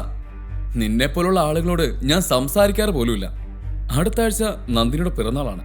നീ കണ്ടോ, അവൾക്ക് വേണ്ടി ഏറ്റവും ഗംഭീരമായൊരു പിറന്നാൾ പാർട്ടി ഞാൻ സംഘടിപ്പിക്കും. ശിവയെ നോക്കി പരിഹാസത്തോടെ ആര്യൻ പറഞ്ഞു. അപ്പോഴേക്കും ആ ചൂടേറിയ തർക്കത്തിനിടയിലേക്ക് രേഖയും കടന്നു വന്നു. കണ്ട പിച്ചക്കാരോടൊന്നും നീ സംസാരിക്കാൻ നിൽക്കണ്ട. അതും പറഞ്ഞ് അവർ നന്ദിനിയുടെ കൈപിടിച്ച് അവളെ അകത്തേക്ക് കൊണ്ടുപോയി. ഇപ്പോൾ ഹാളിൽ ശിവയും ആര്യനും മാത്രമായി. താൻ ഒറ്റയ്ക്കാണെന്ന് കണ്ട് ആര്യൻ ചെറുതായി ഭയന്നു. എന്തോ ആലോചിച്ചുകൊണ്ട് അവൻ നന്ദിനിയെ നോക്കി ഉറക്കെ വിളിച്ചു പറഞ്ഞു. ശരി നന്ദിനി, ഞാൻ നാളെ രാവിലെ വരാം. പിന്നെ ശിവയെ പുച്ഛത്തോടെ നോക്കി അവൻ പോകാനായി തിരിഞ്ഞു. നല്ല ഭാഗ്യമുള്ളവർക്കേ നല്ല പെൺകുട്ടികളെ കിട്ടും. നാളെ നീ ഡിവോഴ്സ് പേപ്പറിൽ ഒപ്പിടാൻ റെഡി ആയിക്കോ. അവസാനം നീ നിന്റെ വാക്ക് മാറ്റി പറയരുത്. ഇത് പറഞ്ഞുകൊണ്ട് അവൻ തന്റെ ഷർട്ടിന്റെ കോളർ നേരെയാക്കി ശിവയുടെ മുന്നിൽ നിന്ന് പോയി. ആര്യന്റെ വാക്കുകൾ ശിവ വകവച്ചില്ല. അവന് ആര്യനോട് പുച്ഛമാണ് തോന്നിയത്. പക്ഷേ ശിവ അവിടെ തന്നെ നിന്ന് ചിന്തിക്കാൻ തുടങ്ങി. പണത്തിന് ശരിക്കും അത്ര ശക്തിയുണ്ടോ? നല്ല മനുഷ്യരെ പോലും മാറ്റാൻ പണത്തിന് കഴിയോ? എനിക്കറിയാവുന്ന നന്ദിനി എത്ര നിഷ്കളങ്കിയായിരുന്നു. അവൾ എങ്ങനെയാണ് ഇത്ര ക്രൂരയായി മാറിയത്? ഇന്നത്തെ കാലത്ത് സ്നേഹത്തിന് ആരും വില കൽപ്പിക്കുന്നില്ലേ? എന്നാൽ ശിവ അങ്ങനെ അങ്ങ് തോറ്റുകൊടുക്കാൻ തയ്യാറായിരുന്നില്ല. ഈ ചോദ്യങ്ങൾക്കെല്ലാം താൻ ഒരു ഉത്തരം കണ്ടെത്തുമെന്ന് അവൻ തീരുമാനിച്ചു. സ്നേഹം നഷ്ടപ്പെട്ടപ്പോൾ തളർന്നെങ്കിലും ശിവ ഒരു ധീര മനസ്സിന്റെ ഉടമയായിരുന്നു. ഒന്നിനു മുന്നിലും തോറ്റുകൊടുക്കാൻ അവൻ ഒരുക്കമായിരുന്നില്ല. ശിവ അവിടെ നിന്ന് തന്റെ ഇലക്ട്രിക് സ്കൂട്ടർ സ്റ്റാർട്ട് ചെയ്ത് നേരെ മണലിപ്പുഴയുടെ തീരത്തേക്ക് പുറപ്പെട്ടു. ഒരിക്കൽ കുതിച്ചൊഴുകിയിരുന്ന മണലി ഇപ്പോൾ നീരുപറ്റി ശോഷിച്ചിരിക്കുന്നു. സങ്കടം വരുമ്പോൾ അവൻ എന്നും ഈ പുഴയുടെ തീരത്തേക്ക് വരും. നേർത്ത ചാലായി ഒഴുകുന്ന അതിലെ വെള്ളം കാണുമ്പോൾ തന്റെ ഉള്ളിലടക്കി പിടിച്ച ദുഃഖം കണ്ണീരായി ഒഴുകുകയാണെന്ന് തോന്നും. മണലടിഞ്ഞുണ്ടായ തിട്ടകളിൽ തന്റെ ഹൃദയഭാരം ഇറക്കി വെക്കാൻ തോന്നും. ആരും തിരിഞ്ഞു നോക്കാനില്ലാതെ ആരോടും പഴി പറയാതെ ശാന്തമായി ഒഴുകുന്ന മണലി. അവിടെ എത്തുമ്പോൾ അവന്റെ മനസ്സിൽ വല്ലാത്ത ശാന്തത അനുഭവപ്പെടുമായിരുന്നു. മണലിപ്പുഴയുടെ തീരത്തെത്തി അവൻ സ്കൂട്ടറിന്റെ ബൂട്ടിൽ നിന്ന് തന്റെ റൂബിക്സ് ക്യൂബ് പുറത്തെടുത്തു. തണുത്ത കാറ്റ് വീശുന്നുണ്ടായിരുന്നു. അതും കൊണ്ടിരുന്ന് അവൻ കയ്യിലെ റൂബിക്സ് ക്യൂബ് സോൾവ് ചെയ്യാൻ തുടങ്ങി. പല നിറങ്ങൾ അവന്റെ കണ്ണിന് മുന്നിൽ ഭ്രമണം ചെയ്തു. പെട്ടെന്നാണ് അവന്റെ കണ്ണുകളിൽ ഒരു തിളക്കം വന്നത്. ഒടുവിൽ അവൻ ഒരു വഴി കണ്ടെത്തിയിരിക്കുന്നു. അവൻ ഒരിക്കലും അംഗീകരിക്കാൻ തയ്യാറാകാതിരുന്ന അതേ വഴി. നന്ദിന് തന്നെയായിരുന്നു 12 വർഷം മുൻപ് താൻ വാക്ക് നൽകിയ പെൺകുട്ടി എന്നാണ് ശിവ എപ്പോഴും കരുതിയിരുന്നത്. എന്നും അവളുടെ കൂടെ ജീവിക്കണമെന്ന് ആഗ്രഹിച്ചിരുന്നു. എന്നാൽ ഇന്നവൻ അത് തിരുത്താൻ തയ്യാറായിരിക്കുന്നു. സ്നേഹമില്ലാത്ത ഈ ജീവിതത്തിൽ ഇനിയും എല്ലാം സഹിച്ച് ജീവിക്കേണ്ടെന്ന് ശിവ ഉറപ്പിച്ചു. ഈ 3 വർഷം അവൻ അവളുടെ സ്നേഹത്തിന് വേണ്ടി മാത്രം എത്ര അപമാനങ്ങളാണ് സഹിച്ചത്. എന്നാൽ ഇനിയില്ല, ആത്മാഭിമാനം എന്നൊന്നുണ്ട്. അതിനിയും കണ്ടില്ലെന്ന് നടിച്ചാൽ താനല്ലാതാവും. ഇങ്ങനെ ആലോചിച്ചുകൊണ്ട് അവൻ റൂബിക്സ് ക്യൂബ് സോൾവ് ചെയ്ത് തന്റെ സ്കൂട്ടറിന്റെ ബൂട്ടിൽ തിരികെ വെച്ചു. പിന്നെ തന്റെ പാൻസിന്റെ പോക്കറ്റിൽ നിന്ന് ഫോൺ എടുത്ത് ഒരാളെ വിളിച്ചു. കൊച്ചിയിലെ ഒരു 52 നില കെട്ടിടത്തിലേക്കാണ് ശിവയുടെ കോൾ ചെന്നത്. ലോകത്തിലെ ഏറ്റവും വലിയ കമ്പനികളിലൊന്നായിരുന്ന ത്രിലോക് ഗ്രൂപ്പിന്റെ ഹെഡ് ഓഫീസ് ആയിരുന്നു അത്. ഈ ഹോൾഡിംഗ് കമ്പനിക്ക് നിരവധി ഉപകമ്പനികൾ ഉണ്ടായിരുന്നു. Pharmacy, F&B, import export, construction, textiles എന്നിങ്ങനെ പല മേഖലകളിൽ ത്രിലോക് ഗ്രൂപ്പ് മേൽക്കൈ നേടിയിരുന്നു. എനിക്ക് ദിനേശ് കുമാറുമായി സംസാരിക്കണം, ശിവ പറഞ്ഞു. ഉടൻ മറുഭാഗത്തു നിന്ന് ഒരു ചോദ്യം വന്നു. നിങ്ങളുടെ പേരെന്താണ് സാർ? ശിവ മഹേശ്വരി. ഫോൺ എടുത്ത ആ 50 വയസ്സുകാരൻ ഒരു കിതപ്പോടെ വിളിച്ചു. ശിവയുടെ പേര് കേട്ട് തന്റെ കാൽ ചുവട്ടിൽ നിന്ന് മണ്ണൊലിച്ചു പോയതുപോലെ ദിനേശ് കുമാറിന് തോന്നി. അയാളുടെ നെറ്റിയിൽ വിയർപ്പ് തിളങ്ങി. അപ്പോൾ പതുങ്ങിയ ശബ്ദത്തിൽ ശിവ പറഞ്ഞു, ദിനേശ് ജി, എനിക്കൊരു സഹായം വേണമായിരുന്നു. കിതച്ചുകൊണ്ട് തന്നെ ഫോണിന്റെ മറുഭാഗത്ത് നിന്ന് ശബ്ദം വന്നു. അതിനെന്താ സാർ, നിങ്ങൾക്ക് എന്ത് കാര്യം വേണമെങ്കിലും എന്നോട് ആവശ്യപ്പെടാമല്ലോ. പക്ഷെ സാർ, ഇത്രയും കാലം നിങ്ങൾ എവിടെയായിരുന്നു എന്ന ദിനേശിന്റെ ചോദ്യത്തിന് ശിവ മറുപടി പറഞ്ഞില്ല. അവന്റെ ശബ്ദത്തിൽ മാറ്റം വന്നു. ഗൗരവം നിറഞ്ഞ സ്വരത്തിൽ ചോദിച്ചു, 12 വർഷം മുമ്പ് തൃശൂർ തേക്കിൻകാട് മൈതാനത്ത് കിഡ്നാപ്പിംഗ് കേസിൽ ഉൾപ്പെട്ട ആ പെൺകുട്ടി ആരായിരുന്നു എന്ന് കണ്ടെത്താൻ നിങ്ങൾക്ക് എന്നെ സഹായിക്കാൻ കഴിയും? അത് ദേവരാജ് കുടുംബത്തിലെ നന്ദിനി ദേവരാജ് ആയിരുന്നോ, അതോ മറ്റേതെങ്കിലും പെൺകുട്ടിയോ? അവന്റെ ചോദ്യം കേട്ട് ദിനേശ് ചോദിച്ചു, പക്ഷേ സാർ, 12 വർഷം മുമ്പ് നടന്ന സംഭവത്തെക്കുറിച്ച് അധികം വിവരങ്ങൾ അറിയാൻ പറ്റുമെന്ന് തോന്നുന്നില്ല. എന്തായാലും ഞാൻ അന്വേഷിക്കാം. അല്ല, നിങ്ങൾക്ക് എങ്ങനെയാണ് നന്ദിനി ദേവരാജിനെ പരിചയം? അത് ഞാൻ അറിയുന്നതിൽ എന്തെങ്കിലും വിരോധമുണ്ടോ? യാതൊരു മടിയും കൂടാതെ ശിവ മറുപടി പറഞ്ഞു, ഞാൻ നാളെ അവളെ ഡിവോഴ്സ് ചെയ്യാൻ പോവുകയാണ്. അത് പറഞ്ഞപ്പോൾ ആ നേരം അത്രയും കുനിഞ്ഞു പോയിരുന്ന ശിവയുടെ തോളുകൾ ഉയർന്നു. ശിവയുടെ വാക്കുകളിൽ ആത്മവിശ്വാസം പ്രകടമായിരുന്നു. അവൻ പറഞ്ഞു, എന്റെ പഴയ ജീവിതത്തിലേക്ക് ഞാൻ തിരികെ വരാൻ പോവുകയാണ്. പിന്നെ യെസ്, ശിവ മഹേശ്വരി തിരിച്ചു വന്നെന്ന് എല്ലാവരോടും പറഞ്ഞത്. ഇത് കേട്ട് ദിനേശ് അമ്പരന്നു പോയി. കോൾ കട്ടായ ഉടൻ ദിനേശ് ഒരു ദീർഘനിശ്വാസം എടുത്തു. അയാളുടെ സന്തോഷം ഇരട്ടിച്ചു. അയാൾ ഉടനെ തന്നെ ഫോൺ എടുത്ത് തന്റെ സെക്രട്ടറിയെ വിളിച്ചു. കമ്പനിയിലെ എല്ലാ ഡയറക്ടർമാരെയും അറിയിക്കൂ, നമ്മളൊരു ബോർഡ് മീറ്റിംഗ് നടത്താൻ പോവുകയാണ്. നമ്മുടെ ബോസ് തിരിച്ചു വന്നെന്ന് അവരോട് പറയണം. ഉടൻ തന്നെ സെക്രട്ടറി തന്റെ ജോലി ആരംഭിച്ചു. America, Australia, Europe, south Asia എന്നിവിടങ്ങളിലെ എല്ലാ കമ്പനി ഡയറക്ടർമാരെയും അയാൾ ഫോൺ ചെയ്തു. ത്രിലോക് ഗ്രൂപ്പിന്റെ ഉടമയും കമ്പനിയുടെ ചെയർമാനുമായ ശിവ മഹേശ്വരി തിരിച്ചു വന്നു എന്ന കാര്യം അയാൾ എല്ലാവരെയും അറിയിച്ചു. മറുവശത്ത് കോൾ കട്ട് ചെയ്ത് ശിവ മനസ്സിൽ ചിന്തിക്കാൻ തുടങ്ങി.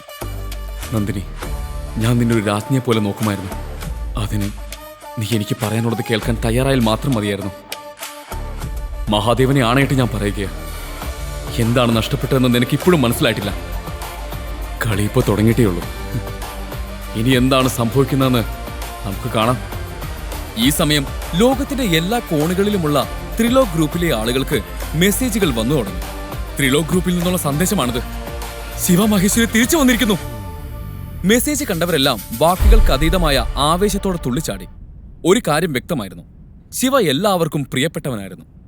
ആ സമയത്ത് ദിനേശിന്റെ മുറിയിലേക്ക് അയാളുടെ സെക്രട്ടറി അനുവാദമില്ലാതെ കടന്നു വന്നു. സെക്രട്ടറിയെ കണ്ടപ്പോൾ ദിനേശ് ദേഷ്യപ്പെട്ടു. ഞാൻ തിരക്കിലാണെന്ന് നിനക്ക് കാണാൻ വയ്യേ? മുട്ടിയിട്ട് വേണം അകത്തേക്ക് വരാൻ. നിനക്ക് തോന്നുമ്പോൾ കയറി വരാനുള്ള സ്ഥലമാണത്. ദിനേശിനെ ദേഷ്യം കണ്ട് സെക്രട്ടറി ഭയന്നു. സാർ, ഇത് ദേവരാജ് ഫാമിലിയിൽ നിന്നുള്ള ക്ഷണക്കത്താണ്. ഞാൻ അക്കാര്യം പറയാൻ വേണ്ടിയാണ് വന്നത്. സാരമില്ല, ഞാൻ പിന്നെ വരാം. ദേവരാജ് കുടുംബത്തിന്റെ പേര് കേട്ടതും ദിനേശിന്റെ കാതുകൾ കൂർത്തു. നീ എന്താ പറഞ്ഞത്? ദേവരാജ് ഫാമിലി എന്നോ? അയാൾ പെട്ടെന്ന് ചോദിച്ചു. സെക്രട്ടറി ഒരു നിമിഷം ഞെട്ടിപ്പോയി. അതെ സാർ, നന്ദിനി ദേവരാജിന്റെ പിറന്നാളിന്റെ ക്ഷണക്കത്താണ്. പക്ഷേ സാറിന് താല്പര്യമില്ലല്ലോ. സാറ് പങ്കെടുക്കില്ലെന്ന് ഞാൻ അവരെ അറിയിച്ചേക്കാം. ഇത് കേട്ടപ്പോൾ ദിനേശ് കസേരയിൽ നിന്ന് എഴുന്നേറ്റു. ഏയ്, അത് വേണ്ട. ഒരു കാര്യം ചെയ്യ്, നമ്മൾ പിറന്നാളിന് വരുമെന്ന് മറുപടി കൊടുക്ക്. നന്ദിനിക്ക് വേണ്ടി ഒരു ഗംഭീരമായ സമ്മാനവും തയ്യാറാക്ക്. ദിനേശിന്റെ ക്യാബിൻ വിട്ട് പുറത്തേക്ക് പോകുന്ന നേരത്ത് സെക്രട്ടറി ദിനേശിനോട് ചോദിച്ചു, സാർ, ശിവ സാറ് ശരിക്കും തിരിച്ചു വന്നോ? അതെ, വന്നു. ഇത് കേട്ട് സെക്രട്ടറി ഞെട്ടിപ്പോയി. അയാൾ ശിവയെ ഒരിക്കലും കണ്ടിട്ടില്ലായിരുന്നു. പക്ഷേ ശിവയെക്കുറിച്ച് ഒരുപാട് കഥകൾ കേട്ടിരുന്നു. ശിവയെ കാണാൻ തനിക്കും അവസരം കിട്ടുമല്ലോ എന്നോർത്ത് അയാൾ മനസ്സിൽ സന്തോഷിച്ചു. നീ എന്താ എന്റെ മുഖത്തേക്ക് എന്നെ നോക്കി നിൽക്കുന്നത്? നിനക്കിവിടെ ജോലിയൊന്നുമില്ലേ? ഓ, നിന്റെ പണിയെടുക്ക്. ദിനേശ് സെക്രട്ടറിയെ വഴക്കു പറഞ്ഞു. അയാൾ ഒന്നും പറയാതെ അവിടെ നിന്ന് പോയി. ഈ തിരക്കിനിടയിൽ കിരൺ അകത്തേക്ക് വന്നു. എന്തെവിടെ? ഓഫീസിലെന്താ ഇന്നത്ര ബഹളം?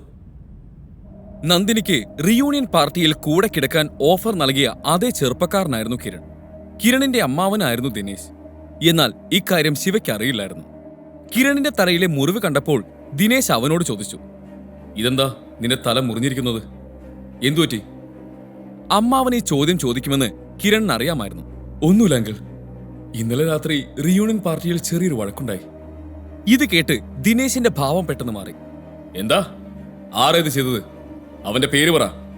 ഈ സിറ്റിയില് ആർക്കാ നിന്റെ ദേഹത്ത് കൈവയ്ക്കാൻ ധൈര്യം ഉണ്ടായത്? കാര്യം തുറന്നു പറയാൻ കിരൺ ആഗ്രഹിച്ചിരുന്നു. പക്ഷേ അവൻ ഒരു നിമിഷം ചിന്തിച്ചു. അമ്മാവനോട് എന്താണ് പറയേണ്ടത്? ഒന്നിനും കൊള്ളാത്ത ഒരുത്തന്റെ കയ്യിൽ നിന്ന് അടി കിട്ടിയെന്നോ? അക്കാര്യം അമ്മാവൻ അറിയിക്കുന്നത് അവന്റെ ആത്മാഭിമാനം ഇല്ലാതാക്കുന്നതായിരുന്നു. ഒരു ചെറുപ്പക്കാരനും അവന്റെ കുറച്ച് കൂട്ടുകാരുമായിരുന്നു. ഒറ്റയ്ക്കായിരുന്നെങ്കിൽ അവനെ ഞാൻ തീർത്തേനെ. കിരൺ മടിച്ചു പറഞ്ഞു. ദിനേശിന് അവന്റെ ആവശ്യം എന്താണെന്ന് മനസ്സിലായി. എന്താ വേണ്ടതെന്ന് നീ പറ. കിരൺ മടിച്ചുകൊണ്ട് പറഞ്ഞു. അങ്കിളുടെ ഫോണില് ഈ കാലൊക്കെ തല്ലിയൊടിക്കാൻ പറ്റുന്ന ചില ആളുകളുടെ നമ്പറുകളില്ലേ? ഞാൻ ഒന്നവരുമായി സംസാരിച്ച് അക്കാര്യം ചെയ്യാൻ പറ്റുമോ എന്ന് നോക്കിക്കോട്ടെ. കിരണിന്റെ വാക്കുകൾ കേട്ട് ദിനേശ് പതിഞ്ഞ ശബ്ദത്തിൽ അവനെ ഉപദേശിച്ചു. കിരൺ, നീ എന്റെ മോനെ പോലെയാണ്. അതുകൊണ്ടാണ് ഞാൻ പറയുന്നത്. ഇപ്പോൾ അതിന് പറ്റിയ സമയമല്ല. എന്തെങ്കിലും പിഴവ് പറ്റിയാൽ വലിയ പ്രശ്നമാകും. ഇത് കേട്ട് കിരൺ തന്റെ കാര്യത്തിൽ കുറച്ചുകൂടി നിർബന്ധം പിടിച്ചു. അങ്കിൾ, ഞാൻ കൂടുതലൊന്നും ചെയ്യില്ല. അവന്റെ കയ്യും കാലും തല്ലിയൊടിക്കാൻ മാത്രമേ ഞാൻ അവരോട് പറയൂ. Please uncle. തന്റെ മരുമകൻ അപേക്ഷാ സ്വരത്തിൽ ചോദിക്കുന്നത് കേട്ട് ദിനേശിന് പിന്നെയും അവനോട് നോ പറയാൻ തോന്നിയില്ല. അയാൾ പോക്കറ്റിൽ നിന്ന് ഫോൺ എടുത്ത് അവന് കൊടുക്കാൻ തുടങ്ങി. പക്ഷെ പെട്ടെന്ന് എന്തോ ഓർത്ത് കൈ പിന്നോട്ട് വലിച്ചു. നിന്നെ തല്ലിയവന്റെ പേരെന്താ? പേരൊന്നും അറിയില്ല അങ്കിൾ. പക്ഷേ എന്റെ ഒരു ക്ലാസ്മേറ്റിന്റെ ഹസ്ബൻഡാണ്. ഒരു സാധാരണക്കാരനാ. കൂടുതലൊന്നും അറിയില്ല. കിരൺ പറഞ്ഞു. അത് കേട്ടതും പ്രശ്നമൊന്നും ഉണ്ടാകില്ലെന്ന് ദിനേശിന് തോന്നി. അയാൾ തന്റെ ഫോൺ കിരണിന് കൊടുത്തു. അവസാനമായി ഞാൻ ഒരു കാര്യം കൂടി പറയാം കിരൺ. എന്തെങ്കിലും പ്രശ്നം ഉണ്ടായാൽ എന്നേക്കാൾ മോശമായി വേറെ ആരും ഉണ്ടാവില്ല. പിന്നെ ഞാൻ ഒന്നിനും കൂടെ നിൽക്കില്ല. റിമെമ്പർ, വേണ്ടാത്ത വല്ല പണിക്ക് നിന്നാൽ പിന്നെ നിനക്ക് ഇങ്ങനൊരു അങ്കിളില്ലെന്ന് കരുതിയാൽ മതി. കിരൺ എല്ലാം മനസ്സിലായ പോലെ തലയാട്ടി അഭിനയിച്ചു. പിന്നെ ദിനേശിന്റെ ഫോൺ വാങ്ങി മുറിയിൽ നിന്നും പുറത്തേക്ക് പോയി. മുറിക്ക് പുറത്തിറങ്ങിയതും കിരണിന്റെ കണ്ണുകൾ ദേഷ്യം കൊണ്ട് ചുവന്നു. അവൻ സ്വയം പറഞ്ഞു, പിന്നെ ഞാനിപ്പോ അവന്റെ കാല് തെല്ലൊടിക്കാൻ പോവുകയല്ലേ.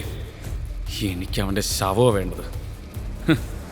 ഈ ചിന്തയോടെ കിരൺ ദിനേശിന്റെ ഫോണിൽ നിന്ന് തന്നെ ഒരു നമ്പർ എടുത്ത് ഡയൽ ചെയ്തു. ഹലോ, എനിക്കൊരുത്തിന്റെ ശവം വേണം. പകരം 20 ലക്ഷം രൂപ നിങ്ങൾക്ക് തരാം. കൂടുതൽ വിവരങ്ങൾ ഞാൻ അറിയിക്കും. കിരൺ കോൾ കട്ട് ചെയ്ത് ദിനേശിന് ഫോൺ തിരികെ കൊടുത്തു. സന്തോഷത്തോടെ അവിടെ നിന്ന് പോകാൻ തുടങ്ങി. എടാ ശിവ, നീ പോലീസിൽ നിന്ന് രക്ഷപ്പെട്ടു. ഇനി വീരമണിയിൽ നിന്ന് രക്ഷപ്പെട്ട് കാണിക്കേ. അവൻ സ്വയം പറഞ്ഞു. താൻ ആരോടാണ് ഏറ്റുമുട്ടുന്നതെന്ന് കിരണിന് അറിയില്ലായിരുന്നു. സ്വന്തം പ്രവർത്തികളെക്കുറിച്ച് യാതൊരു ബോധവുമില്ലാതെ കിരൺ ചിരിച്ചുകൊണ്ട് അവിടെ നിന്ന് പോയി. അതേസമയം പാലക്കാട്ടെ തിരുമംഗലം കൊട്ടാരത്തിൽ 20 ആഡംബരക്കാറുകൾ പിറ്റേ ദിവസം രാവിലെ ഒരു യാത്ര പുറപ്പെടാൻ തയ്യാറായി നിൽക്കുകയായിരുന്നു. ഈ വാഹനവ്യൂഹം ഒരാൾക്ക് വേണ്ടി മാത്രമുള്ളതായിരുന്നു. ഈ വാഹനവ്യൂഹത്തെ നോക്കി നിന്ന വൈദ്യനാഥന്റെ അടുത്തേക്ക് കൊട്ടാരത്തിന്റെ മാനേജർ വന്നു പറഞ്ഞു. സാർ, നാളത്തെ യാത്രയുടെ ഒരുക്കങ്ങൾ പൂർത്തിയായി. രാവിലെ കൃത്യം 9 മണിക്ക് നമ്മൾ ഇവിടെ നിന്ന് പുറപ്പെടും. രാജഗുരുവിന് തുല്യമായ പദവിയാണ് വൈദ്യനാഥന് ആ കൊട്ടാരത്തിലുള്ളത്. അദ്ദേഹത്തിന്റെ കണ്ണുകൾ നിറഞ്ഞിരുന്നു.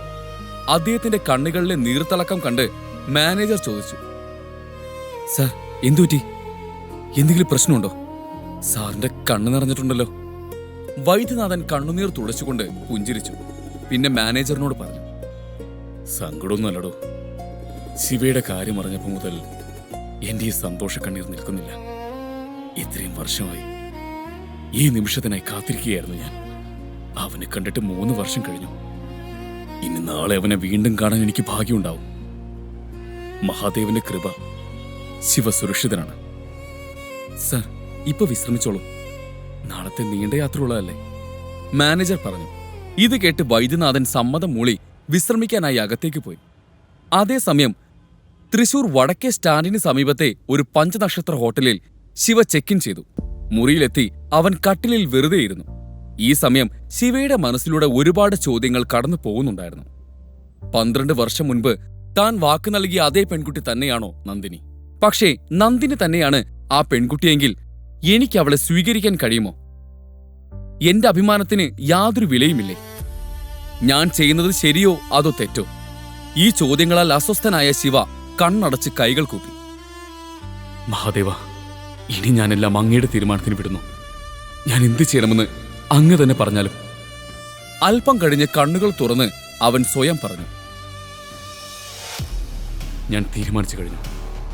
നാളെ നമുക്ക് കോടതിയിൽ കാണാം. ഈ നന്ദിനി കഥയുടെ ദേവരാജ്. ബാക്കി അറിയാൻ കേൾക്കൂ മിസ്റ്റർ ശിവ. പോക്കറ്റ് FM-ൽ മാത്രം. Download pocket FM app. Link in description.